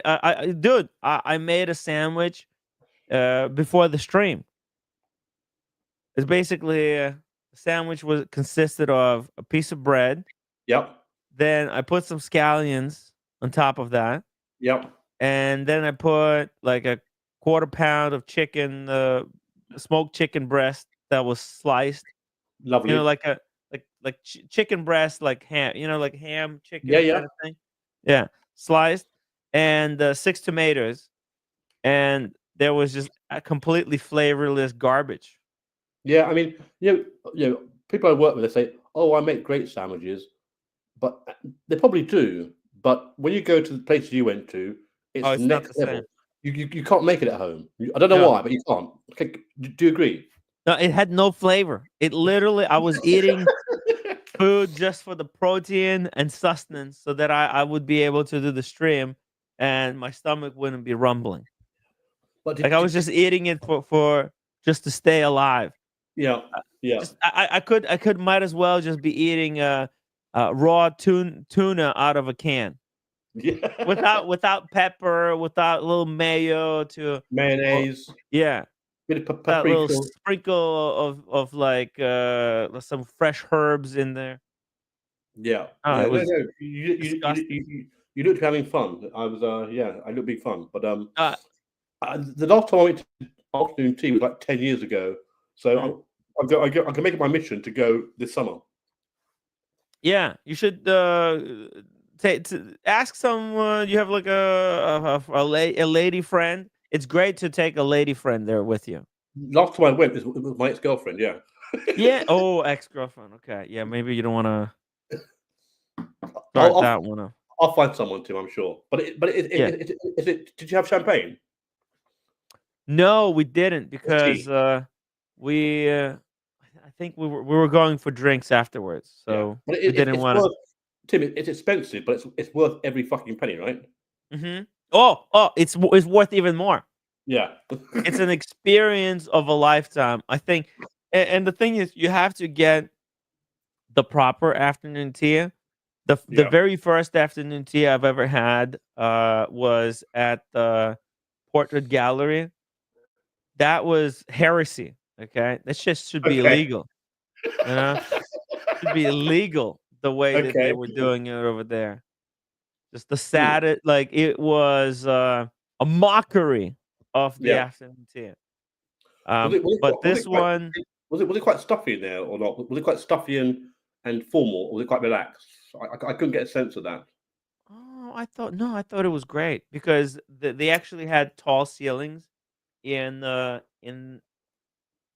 in that location where the tea was Okay. because they had the tall ceilings with these massive chandeliers. Chandeliers. Yeah. Yeah. And Tim, let me tell you, I fucking hate tea. It's disgusting. But when I had, Really? but no, no. But when I've had afternoon tea in somewhere posh, I'm like, that's how I know I hate tea, because tea you get from the supermarket is not the same as the tea you get there, right? You know, it's not even the tea you get in United States is not even the tea that you get in London, and then Really? that's not even the tea that you get at the afternoon tea. See, there's Okay. levels, right? Yeah. There, we get the worst of the worst over here in United States, and then you guys have the proper Twinnings tea. You know, the Twinnings from the But Twinning store, Tim, what you say is loose correct. But leaf. when you go to where you went, the tea is above that again. Yes, yeah, exactly. That's what I'm saying. It's Yeah. the best of the best of the best, and Mm. they serve it to you in with this sterling silver filter. Did They you give you the Tim? Did you nick any? no, no. I was on a live stream. If I nicked it, Tim, they would have reported Tim, me. Tim, I was joking. Yeah, no, no. Hey, listen, it's incredible. It would be a great souvenir to take home with me. But Yeah, and like it's like when I went to Savoy, and you have the Mhm. knives and forks. They're like solid silver. You know, what the fuck? Yeah, yeah, silver. Sterling silver. It feels different. And they gave us like the knife. I think somebody was saying, "Look at the knife." It was like a Yeah, luxury brand knife as and even well. the napkins, no tissue. This has been dry cleaned, starched, lovely cotton napkins. It's the whole experience, right? The napkins, remember Oh the yeah, napkins? the napkins were beautiful. Yeah. The napkins, and then the thing is, I could have had more tea. I only had one refill, but the tea was so delicious. Here's the thing: we were part of a really big group, and I it's know. tricky with the big group because Yeah, some people had to skedaddle. They were going to see a play. yeah, Um, we had other arrangements there, but I could have sat there whole day long until yeah, they shut down the entire store. You know what I yeah. mean? Hey, Thomas No, Burnett, thank you so much for gifting a membership. And E. Stewart Hall, thank you so much for $2. Really appreciate that. Shout out to Humble Pine as well. Uh-huh. and Tim, you know, Harrods, is there a dress code? No, there isn't. There Really? was yeah, no, there was no dress code because Okay. there's just kind of people who are shopping at the Uh, Harrods. yeah. Everybody's welcome, but there was a dress code at the Lanesboro. That's why I was actually wearing a shirt with a collar. Okay. But you know what?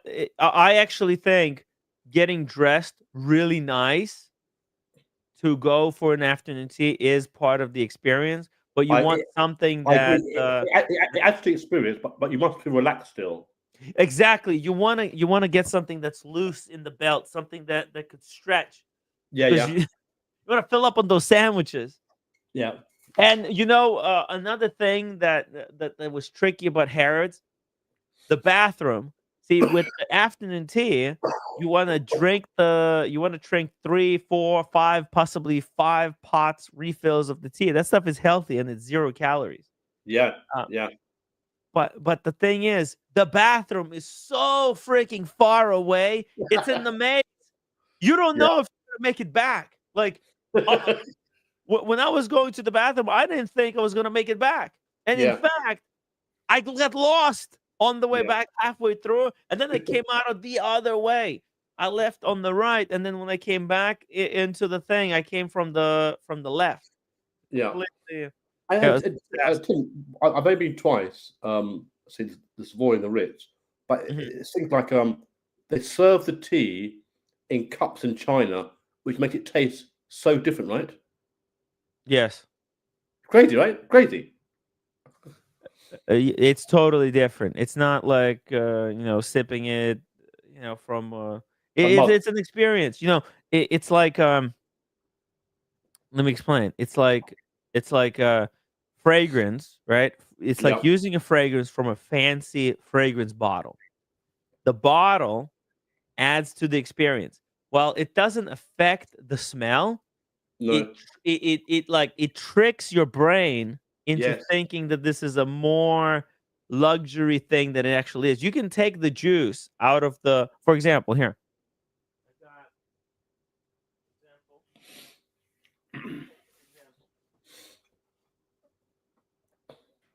Here, let's take this one out. Here, I've got a luxury fragrance here, for example. Here's this says, hold on. Here's a Maison Francis Kurkdjian. Is Yeah. a look at that bottle. That's a fancy bottle, and look at the cap.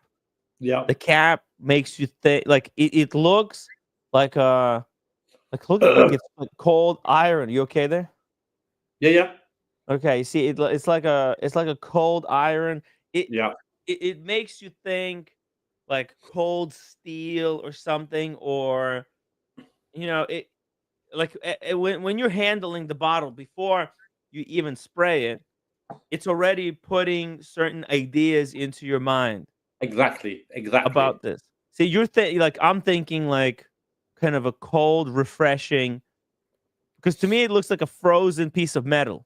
It looks Yeah. Yeah. something about it looks frozen. So when I put it on, it I almost think like cold, And the thing is, refreshing. Tim, when I've been to afternoon tea in London before, yeah, Hmm. a few days later, I've gone home. I've got fuck all to do. I think I'm gonna make some nice sandwiches like them. You can't. You can't. Do you know what I mean? Mm. Do you agree? So sorry. Say it again. Tim, well, I've been to afternoon tea 2 or 3 times. I loved it so much. Like you, I could have stayed there all afternoon. But I Yeah. go home a week later. I think I'm gonna make some sandwiches, right? Like that, like I had at afternoon tea. You can't, can you? You can't. No. No chance. No Not a chance. fucking chance. You go, That's why I even bought the chicken. I thought I'll make a sandwich. yeah. It was the most disgusting In fact, I still have leftovers, so I'm gonna have to make another one of those sandwiches. It actually made me sick. I'm like But see, sitting that's here. good because do you know what the thing is? Yeah. When you next to afternoon tea in the US or UK anywhere, you think this is a fucking treat. Do you know what I mean? Yeah. I could go there every week, but that would ruin the experience. Do you know what I mean? Dude, they put a piece of basil on the salmon sandwich. Yeah. You know why? Because when you pick it up, you can smell the basil Yeah.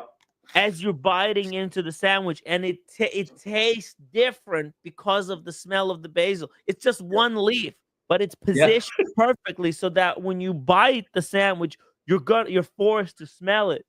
You Yeah. understand? It's And that basil or basil as we call it in the UK. basil. Yeah. Basil. They That put it wasn't. on the basil of Yeah. the sandwich. That wasn't vacuum packed from a supermarket. That was picked like the day before from a garden. Yeah.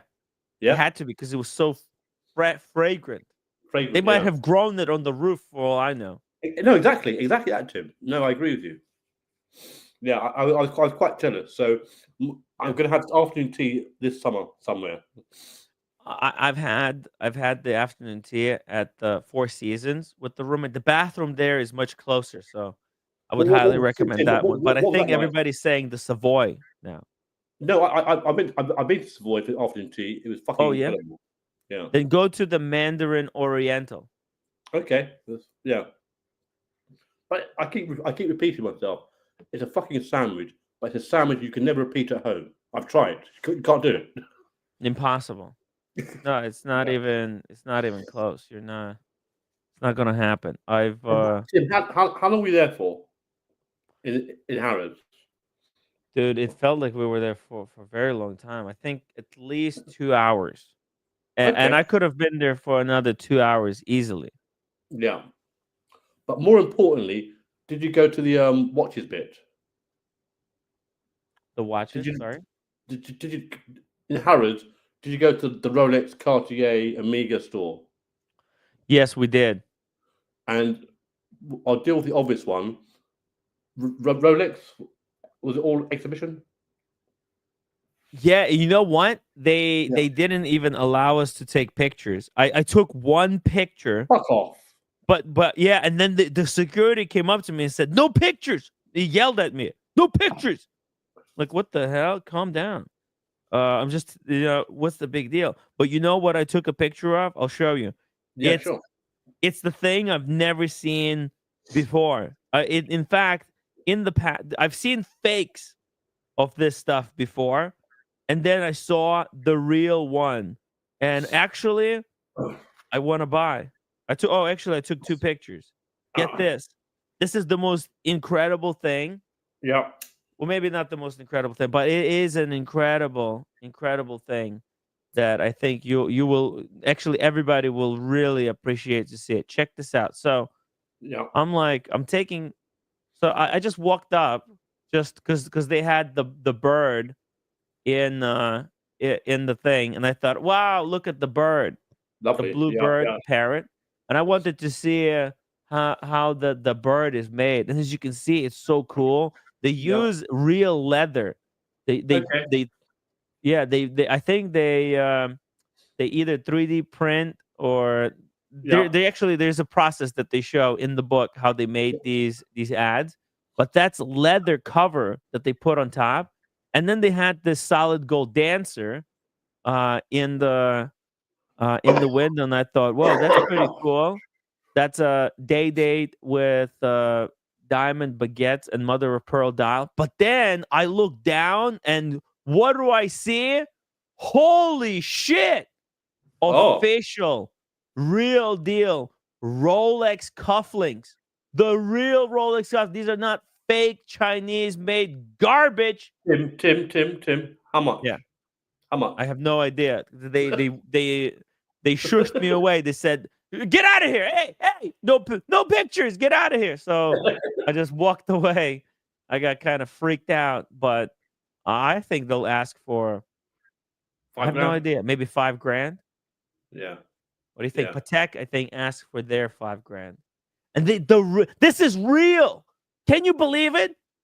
Because there are fake Rolex cufflinks out Everywhere. there.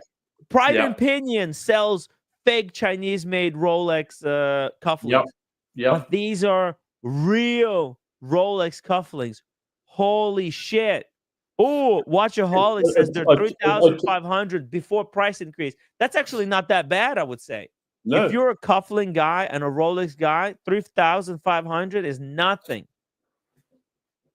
Yeah. before price increase. Okay. Yeah. Tim, I won't tell you now, but Mhm. I'll WhatsApp you tomorrow. There's a big story brewing about a YouTuber grey market in the UK. Massive story, massive. Really? Yeah, I suspect you know what the story is, but yeah, massive. Okay. Send Yeah, it over. So you said tomorrow? yeah. I'll WhatsApp you tomorrow. Okay. But Wow. but the story will come out by like the end of the summer. But Mm. I suspect you know what the story is. Same old, same old. Oh yeah, I have I have no idea. No idea. Well, If you give me a clue, well. maybe The, you the, give me a clue the clue is in the WhatsApp group, yeah. or you want to tell me now the clue No. of what? I won't tell you now. Yeah, I'll WhatsApp you privately tomorrow. yeah, yeah. Cool. But Ooh. the story is consigned watches, no money, no watches. I fucked off. Mm. Really? Consigned watches and then left. Or people pay for Good. watches and not got them. How many times that I've been telling people not to consign watches, right? Yeah, Under no circumstances. yeah. It's consignment is a con. That's why it's called consignment. I agree. Tim, I'm with you. I'm with you. Yeah. What do you think of the land dweller? Uh You saw it close and personal. What do you think yeah. of it? You know what? I kind of, seeing it in person, Yeah. I think it's going to be a big hit. I like it. Would I buy one? No, but I I buy one. really like I it. buy one at RRP. I wouldn't buy one at 30 grand. Yeah. You buy retail, of course. Yeah, Yeah, you should never pay above retail. In fact, below retail. no, not for that, Tim. Never, Not never. yet, at least. You think Yeah. never? I don't think it's going to be a big No, hype piece, no, to be Tim, honest. if you went to your AD and say, "Can I buy a land dweller at under retail, get a discount?" They tell you to fuck off. Hmm. Yeah, If you ask for a discount, yeah, of course. of course, yeah, of course. That's their brand new baby with the new movement, right? The with the natural escapement, Open with case back. open case back. Yep, open Tim, case back open, Rolex, o- super o- o- thin. open case back. I'm anybody's. Yeah, dude. Open case back. Fucking, there's so much to it. Hold on, I think there's a picture that I saw. Let me show it to you. It's a great. It's like whoever put these three watches next to each other is a genius. Check this out. Right there. Boom. You see that? Yeah, yeah. There you go. Now you've got by the way, shout out to Showcase Watches. He's saying that afternoon tea is UK's greatest contribution to the world. You're welcome, my foreign friends. Yorkshire tea is the tea of the teas. Betty's Tea Room in York is the pilgrimage to make for any tea lover. Man, I was in York, but I did not go to the Yorkshire tea. Maybe next time. I would love to revisit that place. It's incredible, Excuse me. incredible history there. Bless you. Yeah, check this out. You see this? The three-piece right there. You got the Datejust. That's your kind of a basic model. Then the Land Dweller is the in between, and then you got a day date. Right? So they added like a new element, and the way they're getting more money from you over the Datejust is the open case back. Yeah. Exactly. Yeah.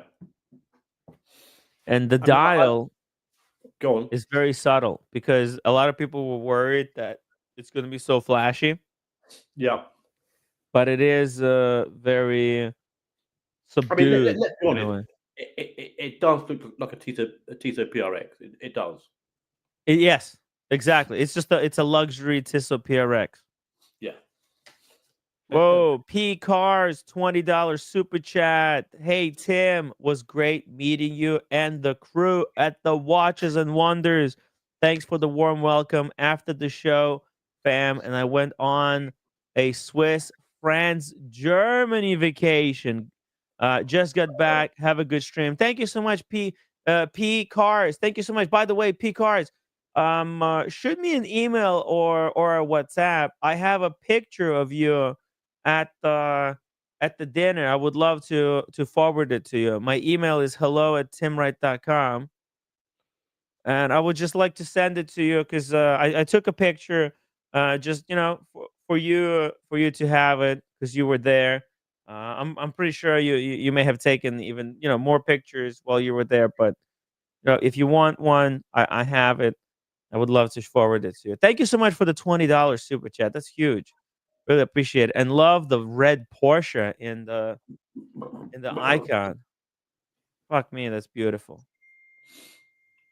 Yeah. Thank you. Thank you so much. Sorry, David, you were saying? I know. I said I like the Land Dweller, but Yeah. it's a PRX, and It's a like PRX. It's a luxury PRX. That's what it is. when some start coming to the market, is it £11,000? They'll be 30 grand. I like it. Yeah, I like it, but I like it at RRP. Check this out. I think I might have one right here. Hold on a second. You see it? You see this ice blue platinum? That's gorgeous. Gorgeous. Yeah. Tim, how Now, much is it? How much is it? oh dude, I think it's 98,000. Yeah. It's ridiculous. I know. I know. I know. I like that. And check Yeah, this out. Look at this here, side by side yeah. with the ice blue I think PRX. the entry level one is better value. That is not worth 90 grand. Yeah, no, the platinum is insane. Yeah, I mean, 90 grand, you get a Daytona platinum open case back. Yeah, you wouldn't go for the land dweller for 90 Never. grand. Yeah.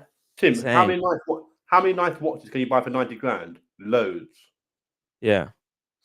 Yeah. I don't even know if there's a customer base for that, unless they make it so rare, like Yeah. like handful of them, I and reckon, Tim, I reckon they'll flood the market with it because they don't want the grey market dealers to profit from it. you know what? I think this If might that's be a below 90 grand, retail. on the grey market, that'd be 180 grand. That's crazy. No, I think this might be a below retail. Like, imagine Yeah, if yeah. it's 90 grand retail, but like 60 grand gray market. You think so? Look, it's not the same. But The Tim, what you said makes sense. Yeah. But 90 grand is a piss take. Yeah, that's why they do it. That's why it's 90 grand. Because hey, do you want to get the new rose gold Le Mans? That's what you Yeah. have to buy. Get it? Yeah. Because they also released the rose gold Le Mans. They also released a new like bunch of new stuff. Plus, we haven't seen the off catalog shit yet. And okay, you want the Tiffany blue Daytona? Guess what? Get the Land Dweller, and we'll sell you the Tiffany dial Daytona. Yeah. No, I agree. Yeah, I don't think we've got enough. I don't think you've got enough upvotes or super chats for me to do the unboxing today. Uh, actually, hold on a second. Hold on. Let me just check. You still got time, or you gotta go? I've got like 15 minutes, Tim. 15 minutes? Yeah. Okay. Let me just check here. Second. Oh, actually, you know what? Platinum is 64,200. Yeah, that's still very expensive. It is. That's still a Daytona open case back. Yeah. Yeah. Well, maybe that's how they're gonna do it. Hey, you want the Daytona open case back? You gotta get the Land Dweller. 64,000. Look at the case back though. That's it's pretty good Tim, looking. I love it. I love every case back. My Amiga C Yeah. Master chronometer on the rubber bracelet. It's delicious. Mm-hmm. But that cost me like 10 grand. Yeah. But I I wouldn't. think the Land Dweller is gonna be hit because that's the cheapest Rolex with the open case back. Think about it. Yeah. If you Tim, want the that's a open good case point. back, right? Yeah. Your other option is to get the 1908, and 1908 is actually the cheapest one is what 22,000, Yeah. and that's on a leather strap.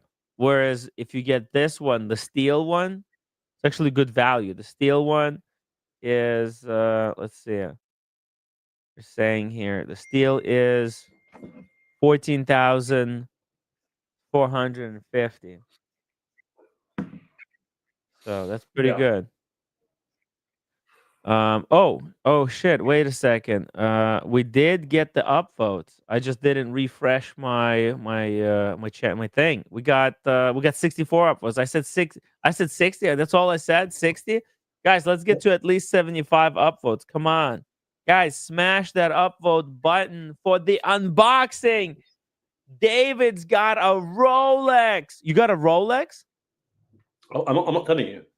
Oh, he's got a new watch. Travis, $5 super chat. Welcome home from the European vacation. Thank you for the content. Thank you so much, Travis. I hope you guys were able to enjoy. I tried to bring as much as I possibly could. From behind the scenes, there were times that I said, "Look, we probably shouldn't stream," but the guy was like, "No, no, no, no, come on, let's have some fun. Let's do the streams." I'm like, "Okay, sure, no problem." So we had some fun there. It was. I thought there was some cute live streams. Um, Yeah. yeah, Was, Timmy, was Vinny there? Vinny from the UK. Vinny, Vinny, You know Vinny. Vinny from UK. No, That no, one. I That don't. one. Oh, Vinny. No, no, he wasn't. He wasn't. No. Okay. I like Vinny. He's okay, right? He's all Yeah. right. No, I like him. I got a lot of time for it. I have a lot of time for the analysis. Yeah, he's trying his best. He decided to go into watch business at the worst time. Now that it's hard, it's so brutal nowadays. You I really mean, have to I, grind, I mean, unlike in the past. I wrong word, but I fear for Spencer BQ watches. He spent £1.5 million at the wrong, having that very, very, very nice shop at the wrong time. Yeah. Oh yeah. I mean, he spent a fortune on that shop, yeah, Yeah. It was yeah at exactly the wrong time. exactly the wrong time. Exactly. Exactly. Yeah.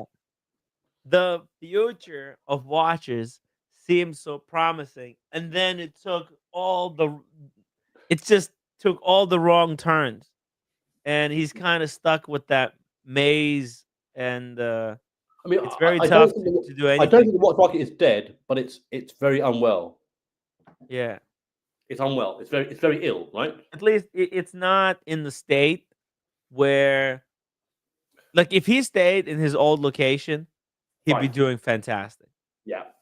But spending all that money, you invest in this bigger premises in the hopes that he was hoping that he would like double his sales, but they were probably I mean, cut in half. what watch trader, the largest grey market dealer in the UK, last year Woo! released. Humble Pine, $20 super chat, adding to the pot for the unboxing. Don't get excited by the reference of to the pot. Nice. Gonna smoke some ganja afterwards. Sorry, David, you were saying? No, I'm saying,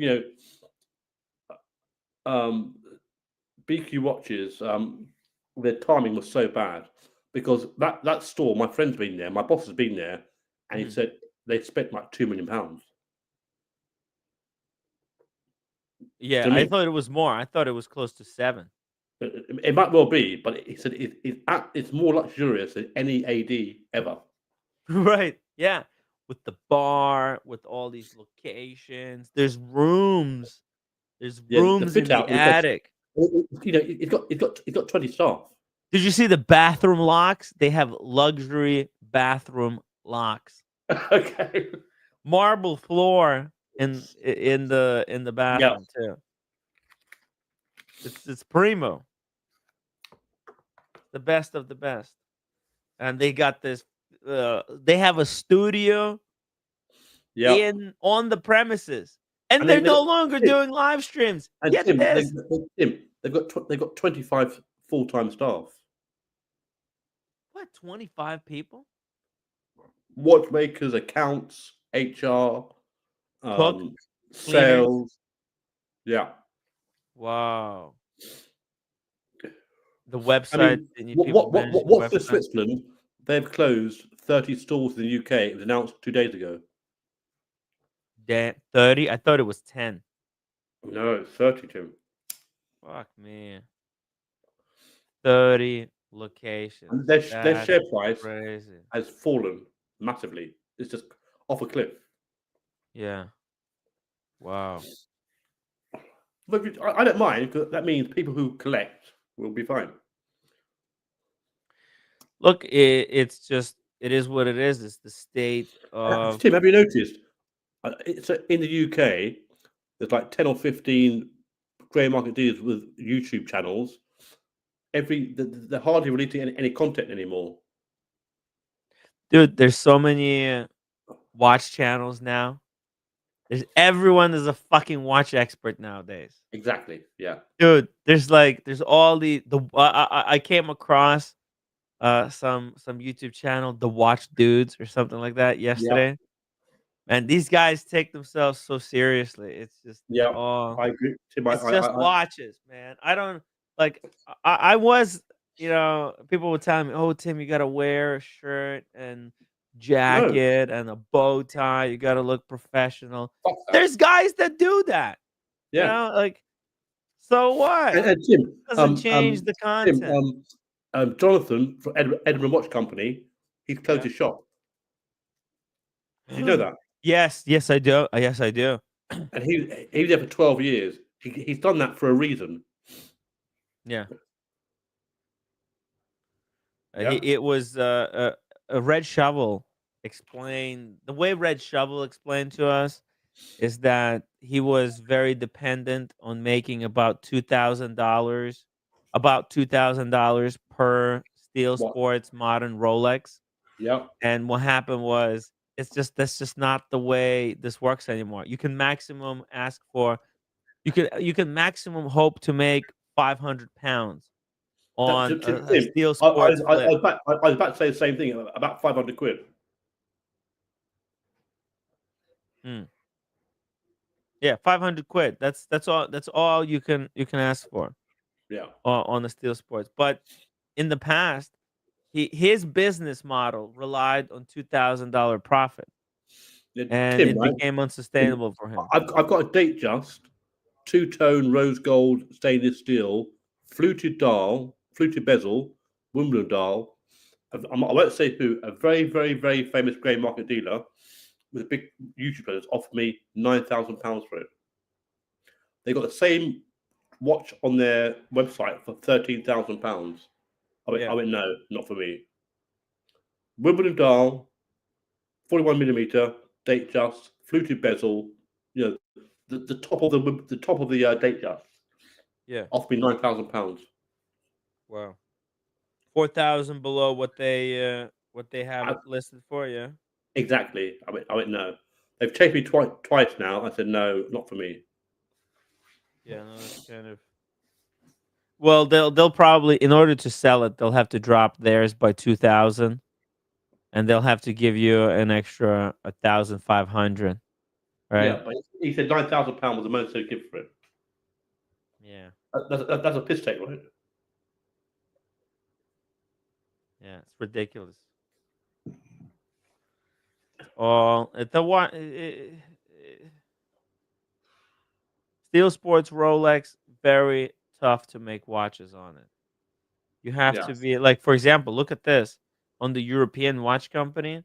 They've got that same Wimbledon. They want 14.9, but that's US. Hold on, let's translate But Tim, into. mine was the rose gold and stainless steel. Yeah, Fluted exactly. bezel, Wimbledon dial. Here Offering we go. Let's. £9,000, Tim. So they're selling it basically for 11,200 pounds. That's Yeah. a steel one. No, Yeah. and you have the two-tone rose gold, right? August 24. Yeah, that's way better. Yeah, it's very tough. What if you traded? Would they give you more money for it as a part trade towards something else? £500. 500 pounds extra. Fuck off. Yeah, but then again, if they already have one, they wouldn't want But to. Tim, they had one at 2022. That was 13,500. Oh, Mine's August 2024. oh shit! You have a like a newer with more with basically Full set, AD receipt, everything. yeah. You'd be better off. I've sold it now anyway. Oh yeah, where did you Yeah. sell it to? I sold it to a small grey market dealer near where I live in London. Oh, and they give you a better deal. They gave me 11 and a half. Oh, okay. Now we're talking. Okay, that's Yeah. a lot better. A lot better. How much? How much did you pay for it? Retail? Yeah, retail for my AD. I paid 13. 11 and a half, 13. Well, you lost 2.5. No, I paid 13. Yeah. I lost 1,500 quid. Oh, 1,500. Okay, my math It's is fine, horrible. Tim. I'm not a flipper. I'm a collector. Yeah, I'm yeah. just You trying had to. fun with it. You wore it. You had I fun with wore it, it. and all I'm trying to do is reduce my collection. I got watches I don't wear, and put them into like 2 or 3 bigger watches. That's why I'm doing it. Mm, Do you know what I mean? I'm I just trying get to it. reduce my collection. I've got Me watches. too. I don't. Dude. I don't need 7 watches. I've had it, and I don't wear them. Yeah. So I need. I'm gonna be selling a lot of my stuff very soon. I'm back now. Well, I it's just. mad. I've got watches I never wore. That's crazy. It is madness. This is a disease. Watch collecting Yeah, hobby. It's and like a. you know, I'm not a rich man. I've got watches I don't even wear. But I'm not saying my woman and dog date just two tone for 9 Yeah. grand. No, no. That's dude. You have to have rocks in your brain to do that. Yeah, exactly. Tim, I don't think we got enough to do it. We'll do it tomorrow, shall we? No, no, we got it. We got it. We actually got $40, $45, and we got the 75 upvotes. We did. We got both. They're waiting for you. Let's Okay. do it. Okay. Oh, don't Give me, disappoint. Tim, give me 2 minutes. 2 minutes. Okay, go, go, go. 2 minutes. David Brown never disappoints with his incredible unboxing. His journey in the watch space continues. Travis says, I love watches. However, I want to buy another property. Can't list frivolous watch purchases set me back. Exactly. Look, watches, the way I have come to understand watches is that they're great uh, mementos to celebrate events. When you buy, for example, Travis, when you buy that property, you can celebrate the purchase by buying yourself another watch. And then you wear the watch, you remember, hey, I bought that property, this watch, I got this watch to celebrate the purchase. Or like once you pay it off, right? I'm not saying when you put the mortgage down, right? It's not when you put 20% down and then you got 20-year mortgage and then you buy a watch immediately. No, no, no. When you pay it off, once it's clean, once it's under your full ownership, then you buy a watch to celebrate. And then you wear the watch. And that's a great reminder of like, hey, look after that property. Make sure it's maintained. It's a good reminder, like, hey, is the roof good? Is everything up to spec so that you're not gonna get some kind of penalty? That's how you do it. That's the way you collect watches. You don't buy them to flip them or as an investment. This is a great kind of uh, thing that goes with some other achievement in your life. That's how I see it. Like when like my Daytona, like that's just the reason it means a lot to me. Not because it's Daytona, not because it's a Daytona.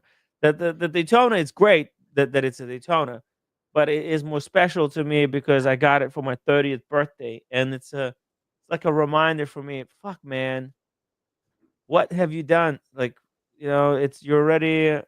I was 30 when I got it, and now I'm 35. It's been 5 years.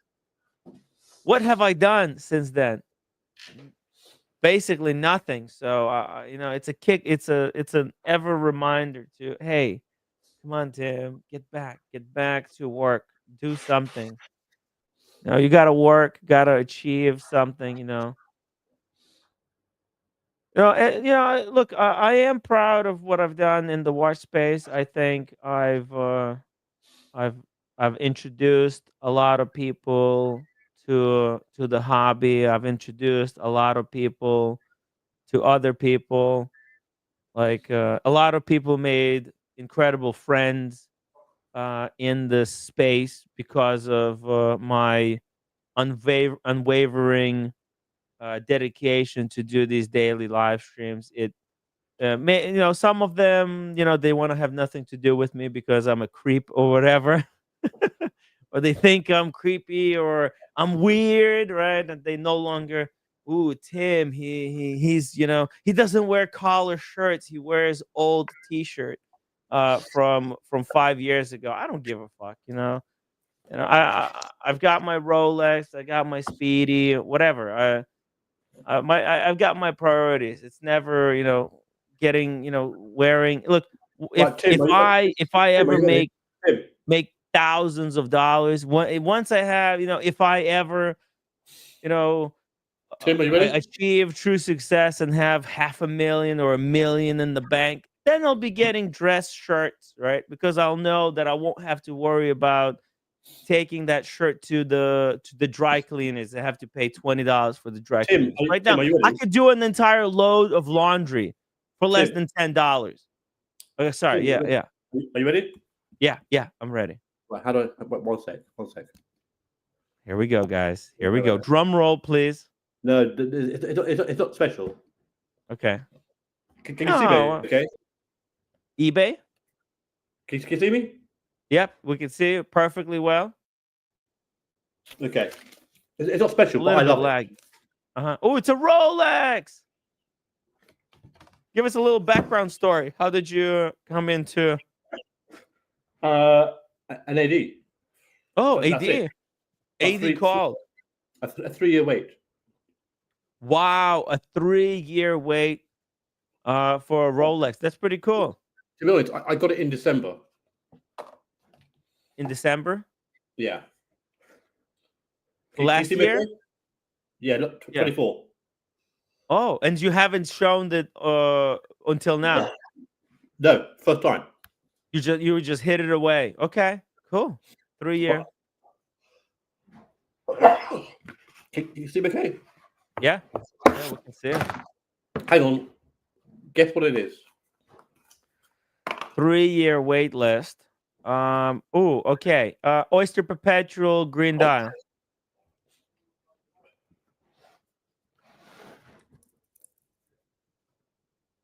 Fucking shit, man! Who says I'm not an expert? Dude, there you go. It's a calculation, simple calculation. I know that the Oyster Perpetual came out 3 years ago. I knew that And Tim, I've never worn it out. I've worn it once at home. oh my god. Dude, I can read minds. I think I spent too much time talking watches. It's beautiful. It's freaking beautiful. I love it. I love it, man. That's a perfect Rolex. You know why? And Tim, Because I live in Wimbledon, so Wimbledon is the green color. it's the green color. It's also Rolex is the green color. Yeah. It's the color of the green grass. It's Yes. no complications, no bullshit. It's got the micro adjustment in the new generation of Oyster Perpetuals. It's perfectly symmetrical. No crown guards, all brushed. You're not gonna get nobody's gonna chop your arm off for it. Tim, exactly.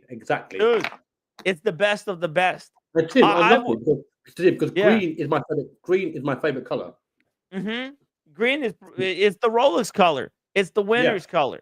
And Wimbledon tennis, I live 5-minute walk away. It's green, right? Yeah. So my friends are very jealous. As they should be. It's a great watch, I love man. it, Tim. But it sounds pathetic. I don't want to wear it because I love it so much. I know. So, But yeah. Tim, can you see that? Can you see that? Okay. Yeah. It's 41. It looks good on your wrist. It's got some nice presence to it. I like the 41 on you. That looks good.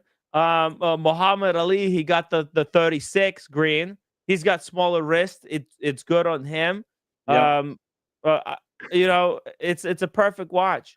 No date. I kind of like the no date because that's also like why I like my Daytona, because it doesn't have a date. It's easy to set the time. And green, for me, it's women because green is my favorite color. So this is what I'm wearing tonight. Oh yeah, you got the Submariner green as well. Fully stickered. Sick. But no, I love this because I can wear it at work without people Yeah. thinking I'm a flash wanker. Do you know what I mean? Exactly. It's the base model. Yeah. And my Right. friends say, "Oh, Dave, that's an entry level model." I don't give a fuck. Who cares? Do you It's know a Rolex. It's a Rolex. It doesn't matter whether it's entry or there's what I mean? Yeah. there's no such thing as entry in Rolex. It's a No. Rolex. And you know, Tim, you like what you like. Yeah. In fact, the Oyster Perpetuals, that's like the like in my opinion, Thank that's you, a James. great line to collect different colors And because you know- you can you know, match Tim, it with your you know what different Tim is? outfits. You know, the mad thing is, it is so comfortable. Yeah. It's, No I mean, fuss. yeah, exactly. No fuss. It does what it says on the tin, right? Yeah. And it doesn't have the sharp edges like the Submariner has.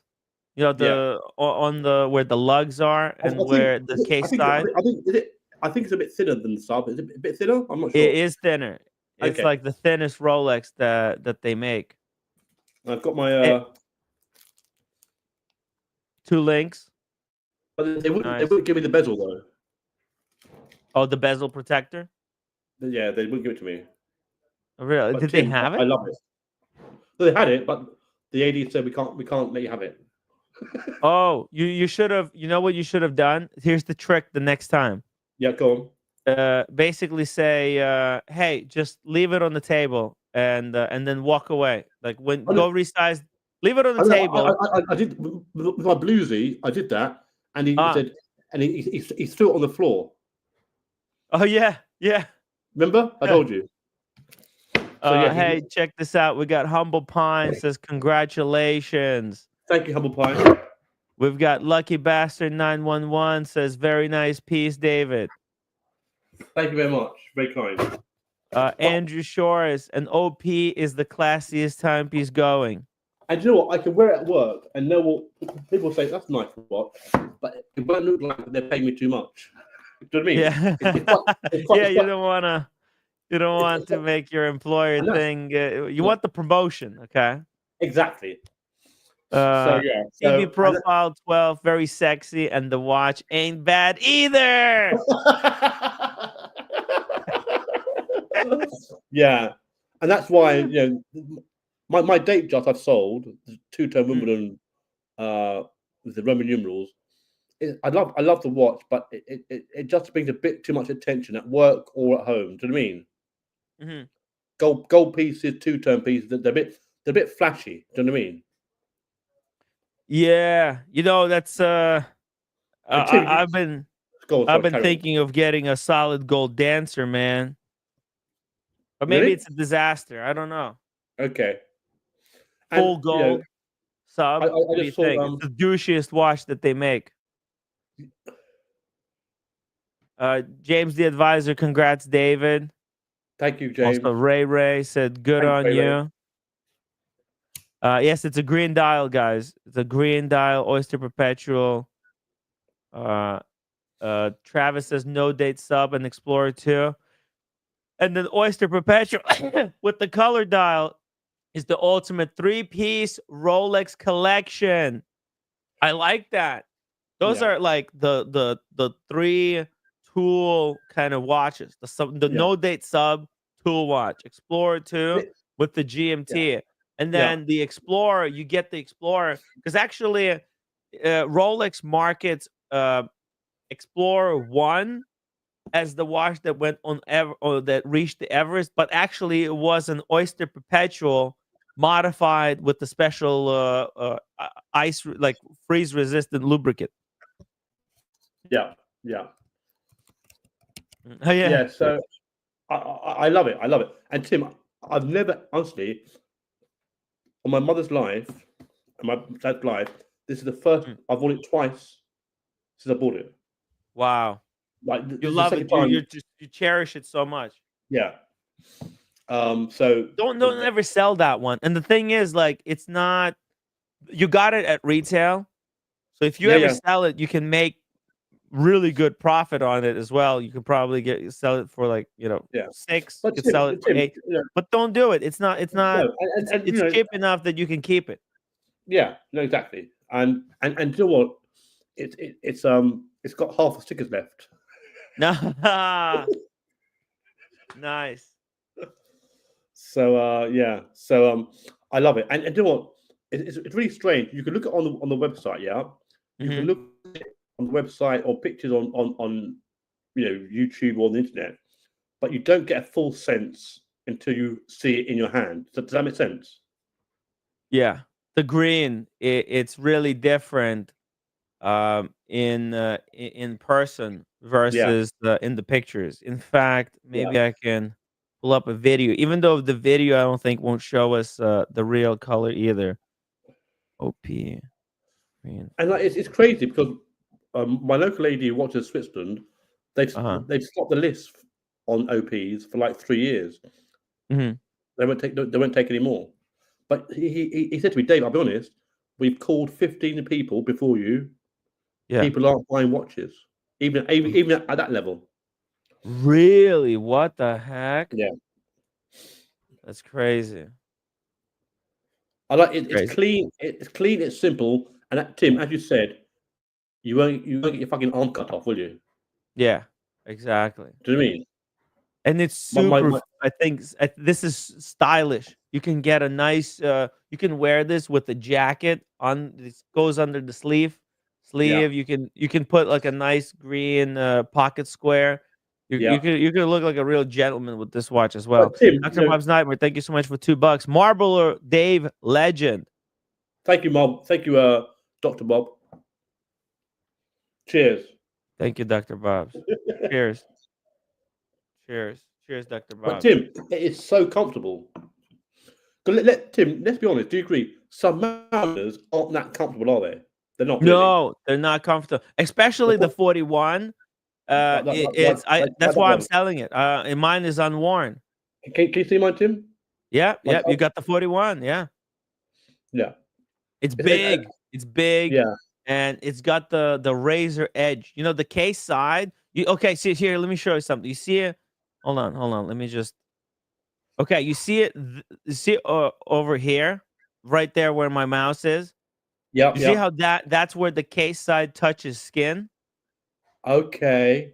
Yeah. That's where the Submariner has a razor sharp under edge, Yes. whereas the Oyster Perpetual it's curved underneath. Yeah. It's a good point, Tim. Good point.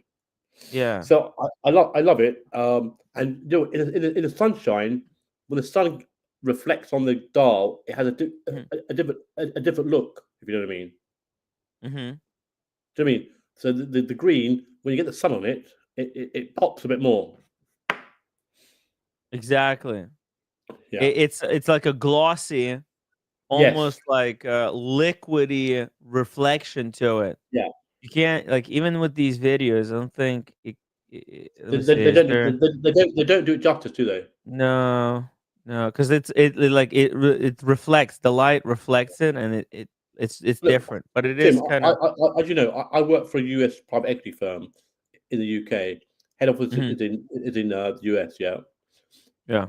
If I go in to the office wearing that, Yeah.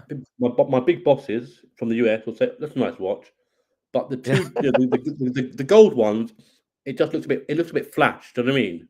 Yeah. And Oh, dude, the gold one. well, yeah, sorry, the two-tone Yeah. Datejust I had, it looks a bit flash. Yeah. Oh, yeah, it's very flash.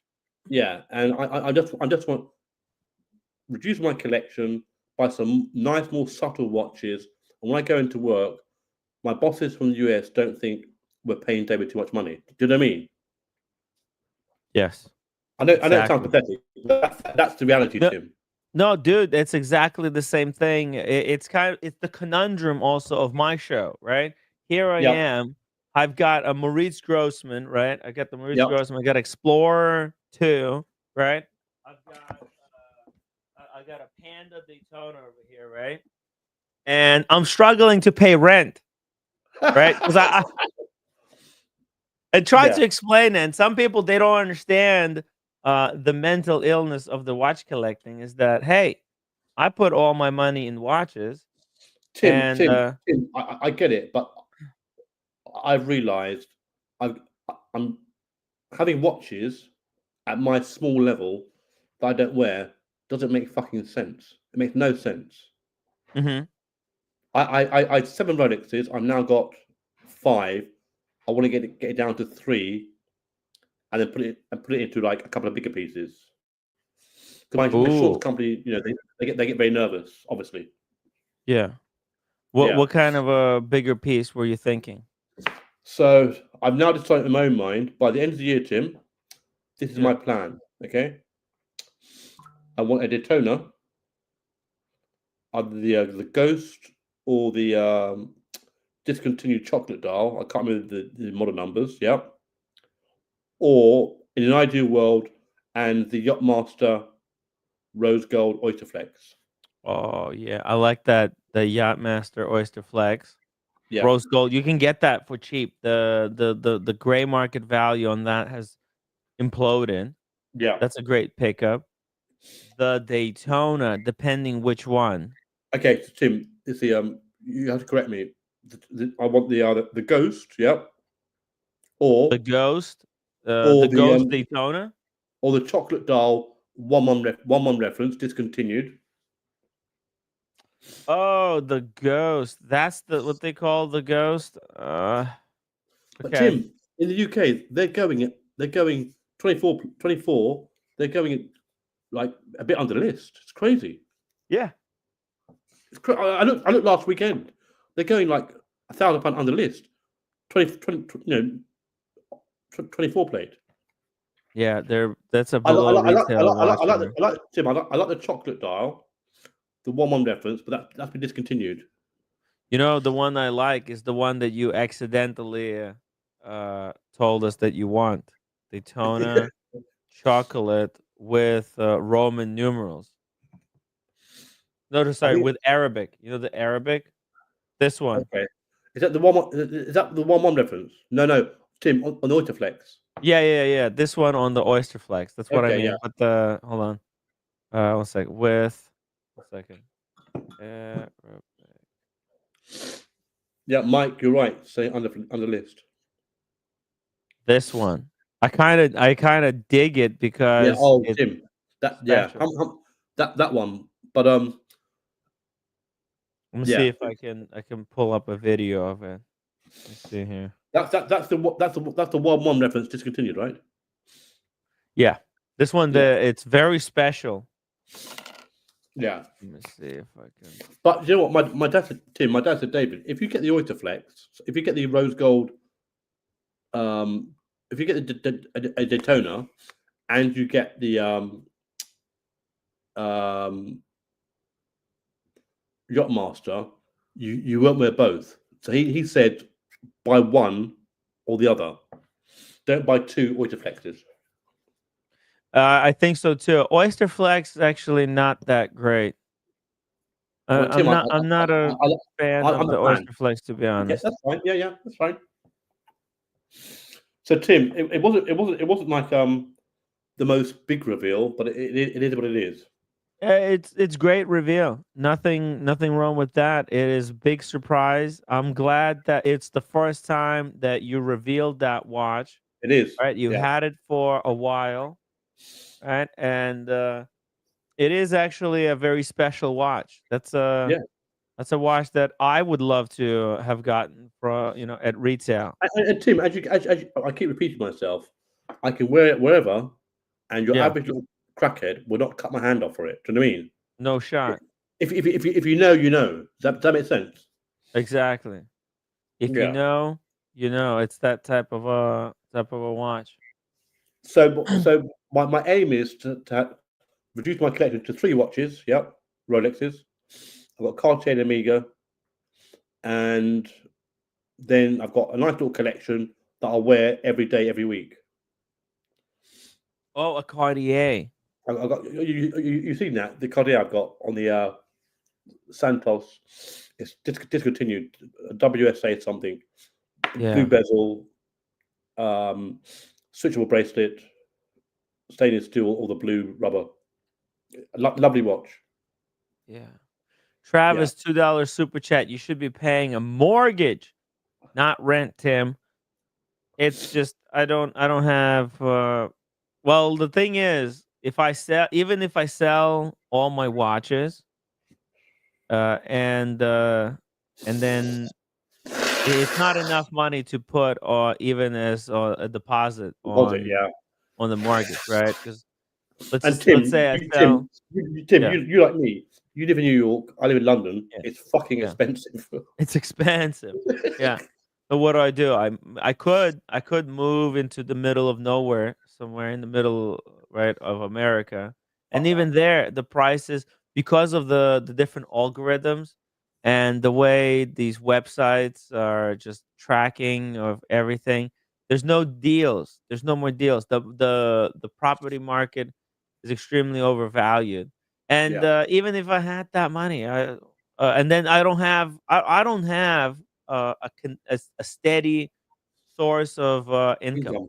And, Yeah. with the way the insurance goes, with the HOA fees, with the way all the kind of things, like for example, like I used to make some money on YouTube doing this show. That's why I bought a couple of pieces, right? I bought the Grossman. That was when the times were good, that I bought the Grossman. That was I spent all the money, and I bought this incredible piece. And then um, what else? I think I bought another watch. What else did you? I bought a few garbage pieces. Yeah. Oh yeah, I bought the IWC and the Panerai when the times were good. That's how I spent the money from YouTube, and then most of the other profits from that were spent on travel to do the show. But besides, and now it's a completely different times we're living in. The income from the channel is not the same. I barely have enough to pay the rent. Yeah. Getting a mortgage will be a disaster. I'm glad I'm still making something to be able to pay the rent from the YouTube. If if it drops down to even less, which it probably will, right? It's not going to get any better, right? With the tariffs, people are just not as enthusiastic. Back when the watches were kind of an investment, a lot of people were super chatting kind of extra because they saw like, hey, they're making money on watches, right? The value of their watches But were Tim, going up, and they felt my like, my my hey, my here's my, an extra my, tip. Now it's my, different, my huh? date just my date just I've lost money. Yeah. I'm happy with that. Right. You shouldn't. I don't think you should buy a watch if you don't expect to lose money. If you can't expect to lose money, don't buy it. You can't afford it. Yeah. Well, the thing is, That's my first. I'm paying rent That's at my personal least to opinion. my parents, so I'm renting from my parents. So at least I'm Yeah. not. It's not really a kind of total waste. At least it's going to my mom. So Tim, right? As you know, I'm reducing my watch collection. Should Hmm. I, by the end of the summer, should I get a Daytona and a Yachtmaster Rose Gold Oyster Flex, or should I just buy one or the other? What would you do? Which kind of Daytona? Um, the Ghost, the Ghost, the Pink Oh, Dial, or that one there. I think The Yachtmaster, I love the Yachtmaster. I think Yachtmaster would be safer, or maybe this one would be pretty cool because it's very unique, but it's very undesirable. I think if you Yeah, can but get a great deal on this one, this mhm, could be great. I think the Ghost would be the safest buy. The yeah, Yachtmaster could be also a great deal, but not sure. very safe. Yeah. I mean, listen. I just in general, I think Oyster Flex Rolexes are not a safe buy. Yeah, but Tim, as you know, I'm not a flipper. I buy watches I like. I know, Do you know what I I mean? know, but you're also not like you're not made of money. Like No. you might have to if if things get weird, Tricky. you might Yeah. have to sell it, and that's Yeah. where I don't want you to be stuck. That's why I want to give you a good advice that's kind of matches I you. mean, as Like you this is know, what I would do. I had the bluesy. I love Yeah, the bluesy. I waited 2 years for it. But the problem with the bluesy, you don't have to be a watch aficionado to realize that watch, the scumbags, they can see it from a mile away. yeah. Do you know what I mean?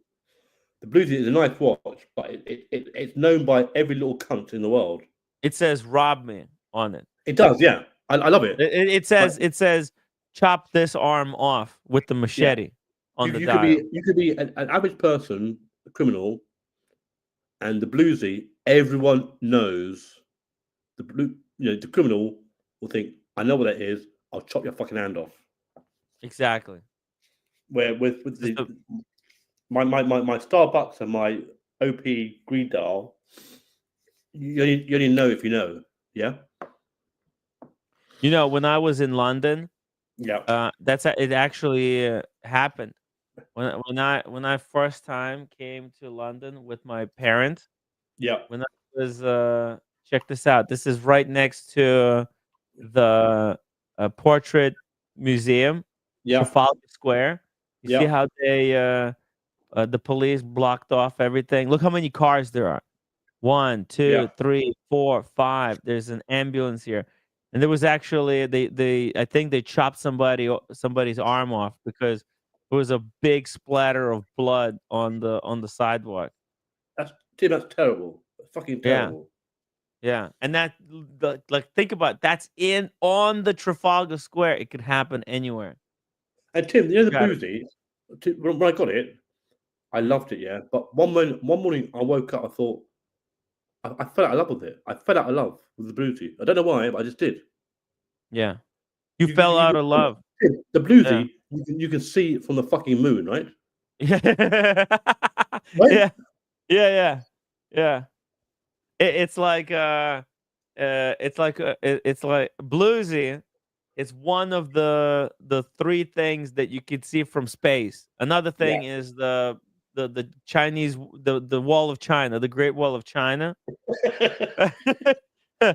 can see the Great Wall of China, the bluesy. And Tim, the bluesy says it invites people to chop your fucking hand off, right? Yeah. Whereas the Starbucks, not so much. My OP Green Dial, definitely not. Do you know what I mean?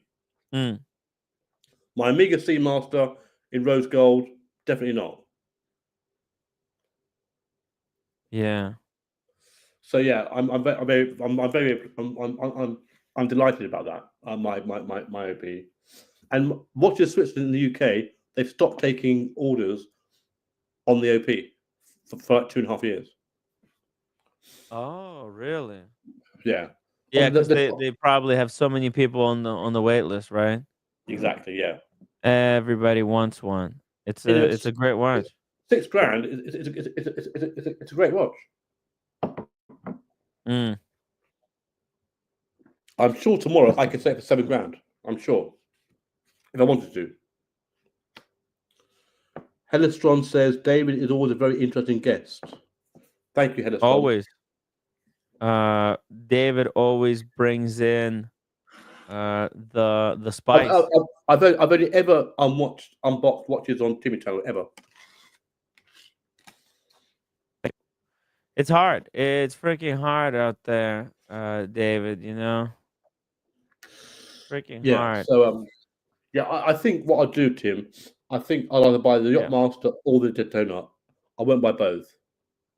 No, you don't need both. It's basically the same watch.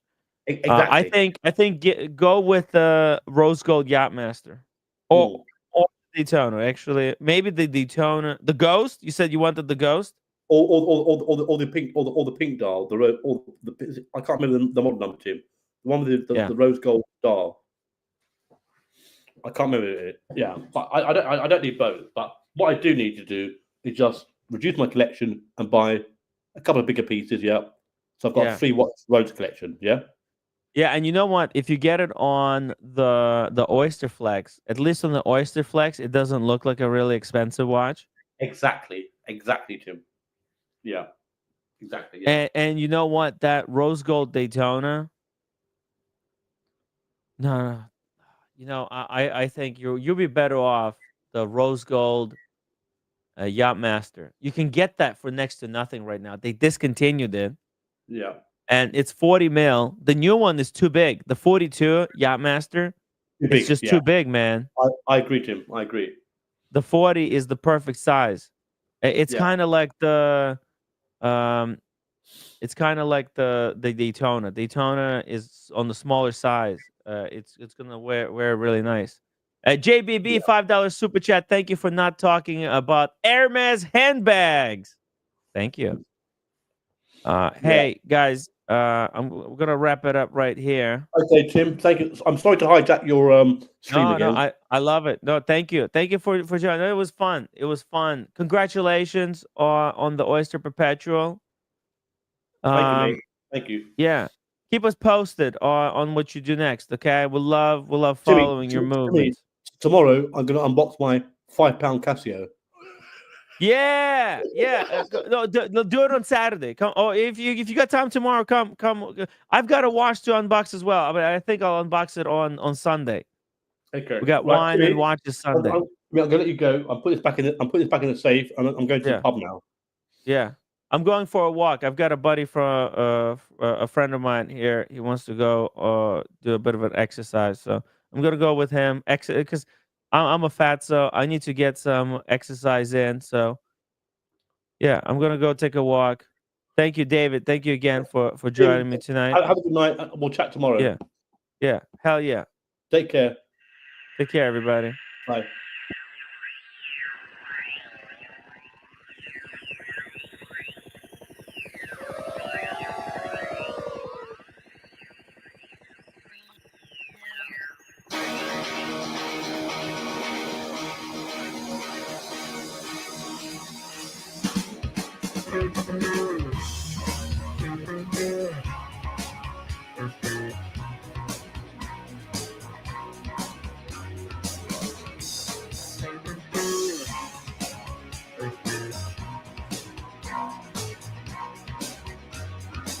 We took a walk that night, but it wasn't the same.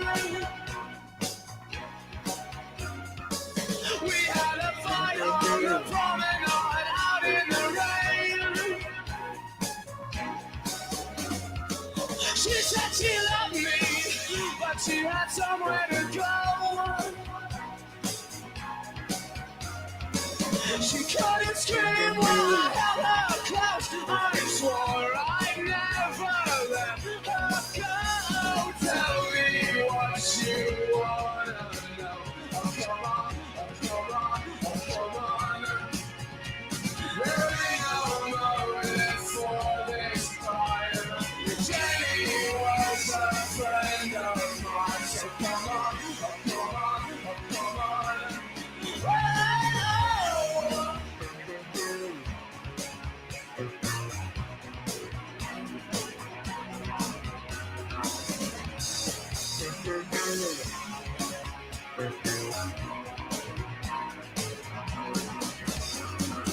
Oh, I know my rights. I've been here all day, and it's time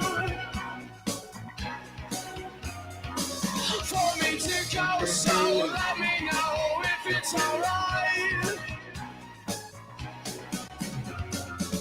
I just can't take this. I swear I told you the truth. She couldn't scream while I held her close. I swore I'd never let her go. Tell me what you wanna know. Oh, come on, oh, come on, oh, come on. And then you whisper in my ear, I know what you're doing here. So come on, oh, come on, oh, come on. There ain't no motive for this crime. Jenny was a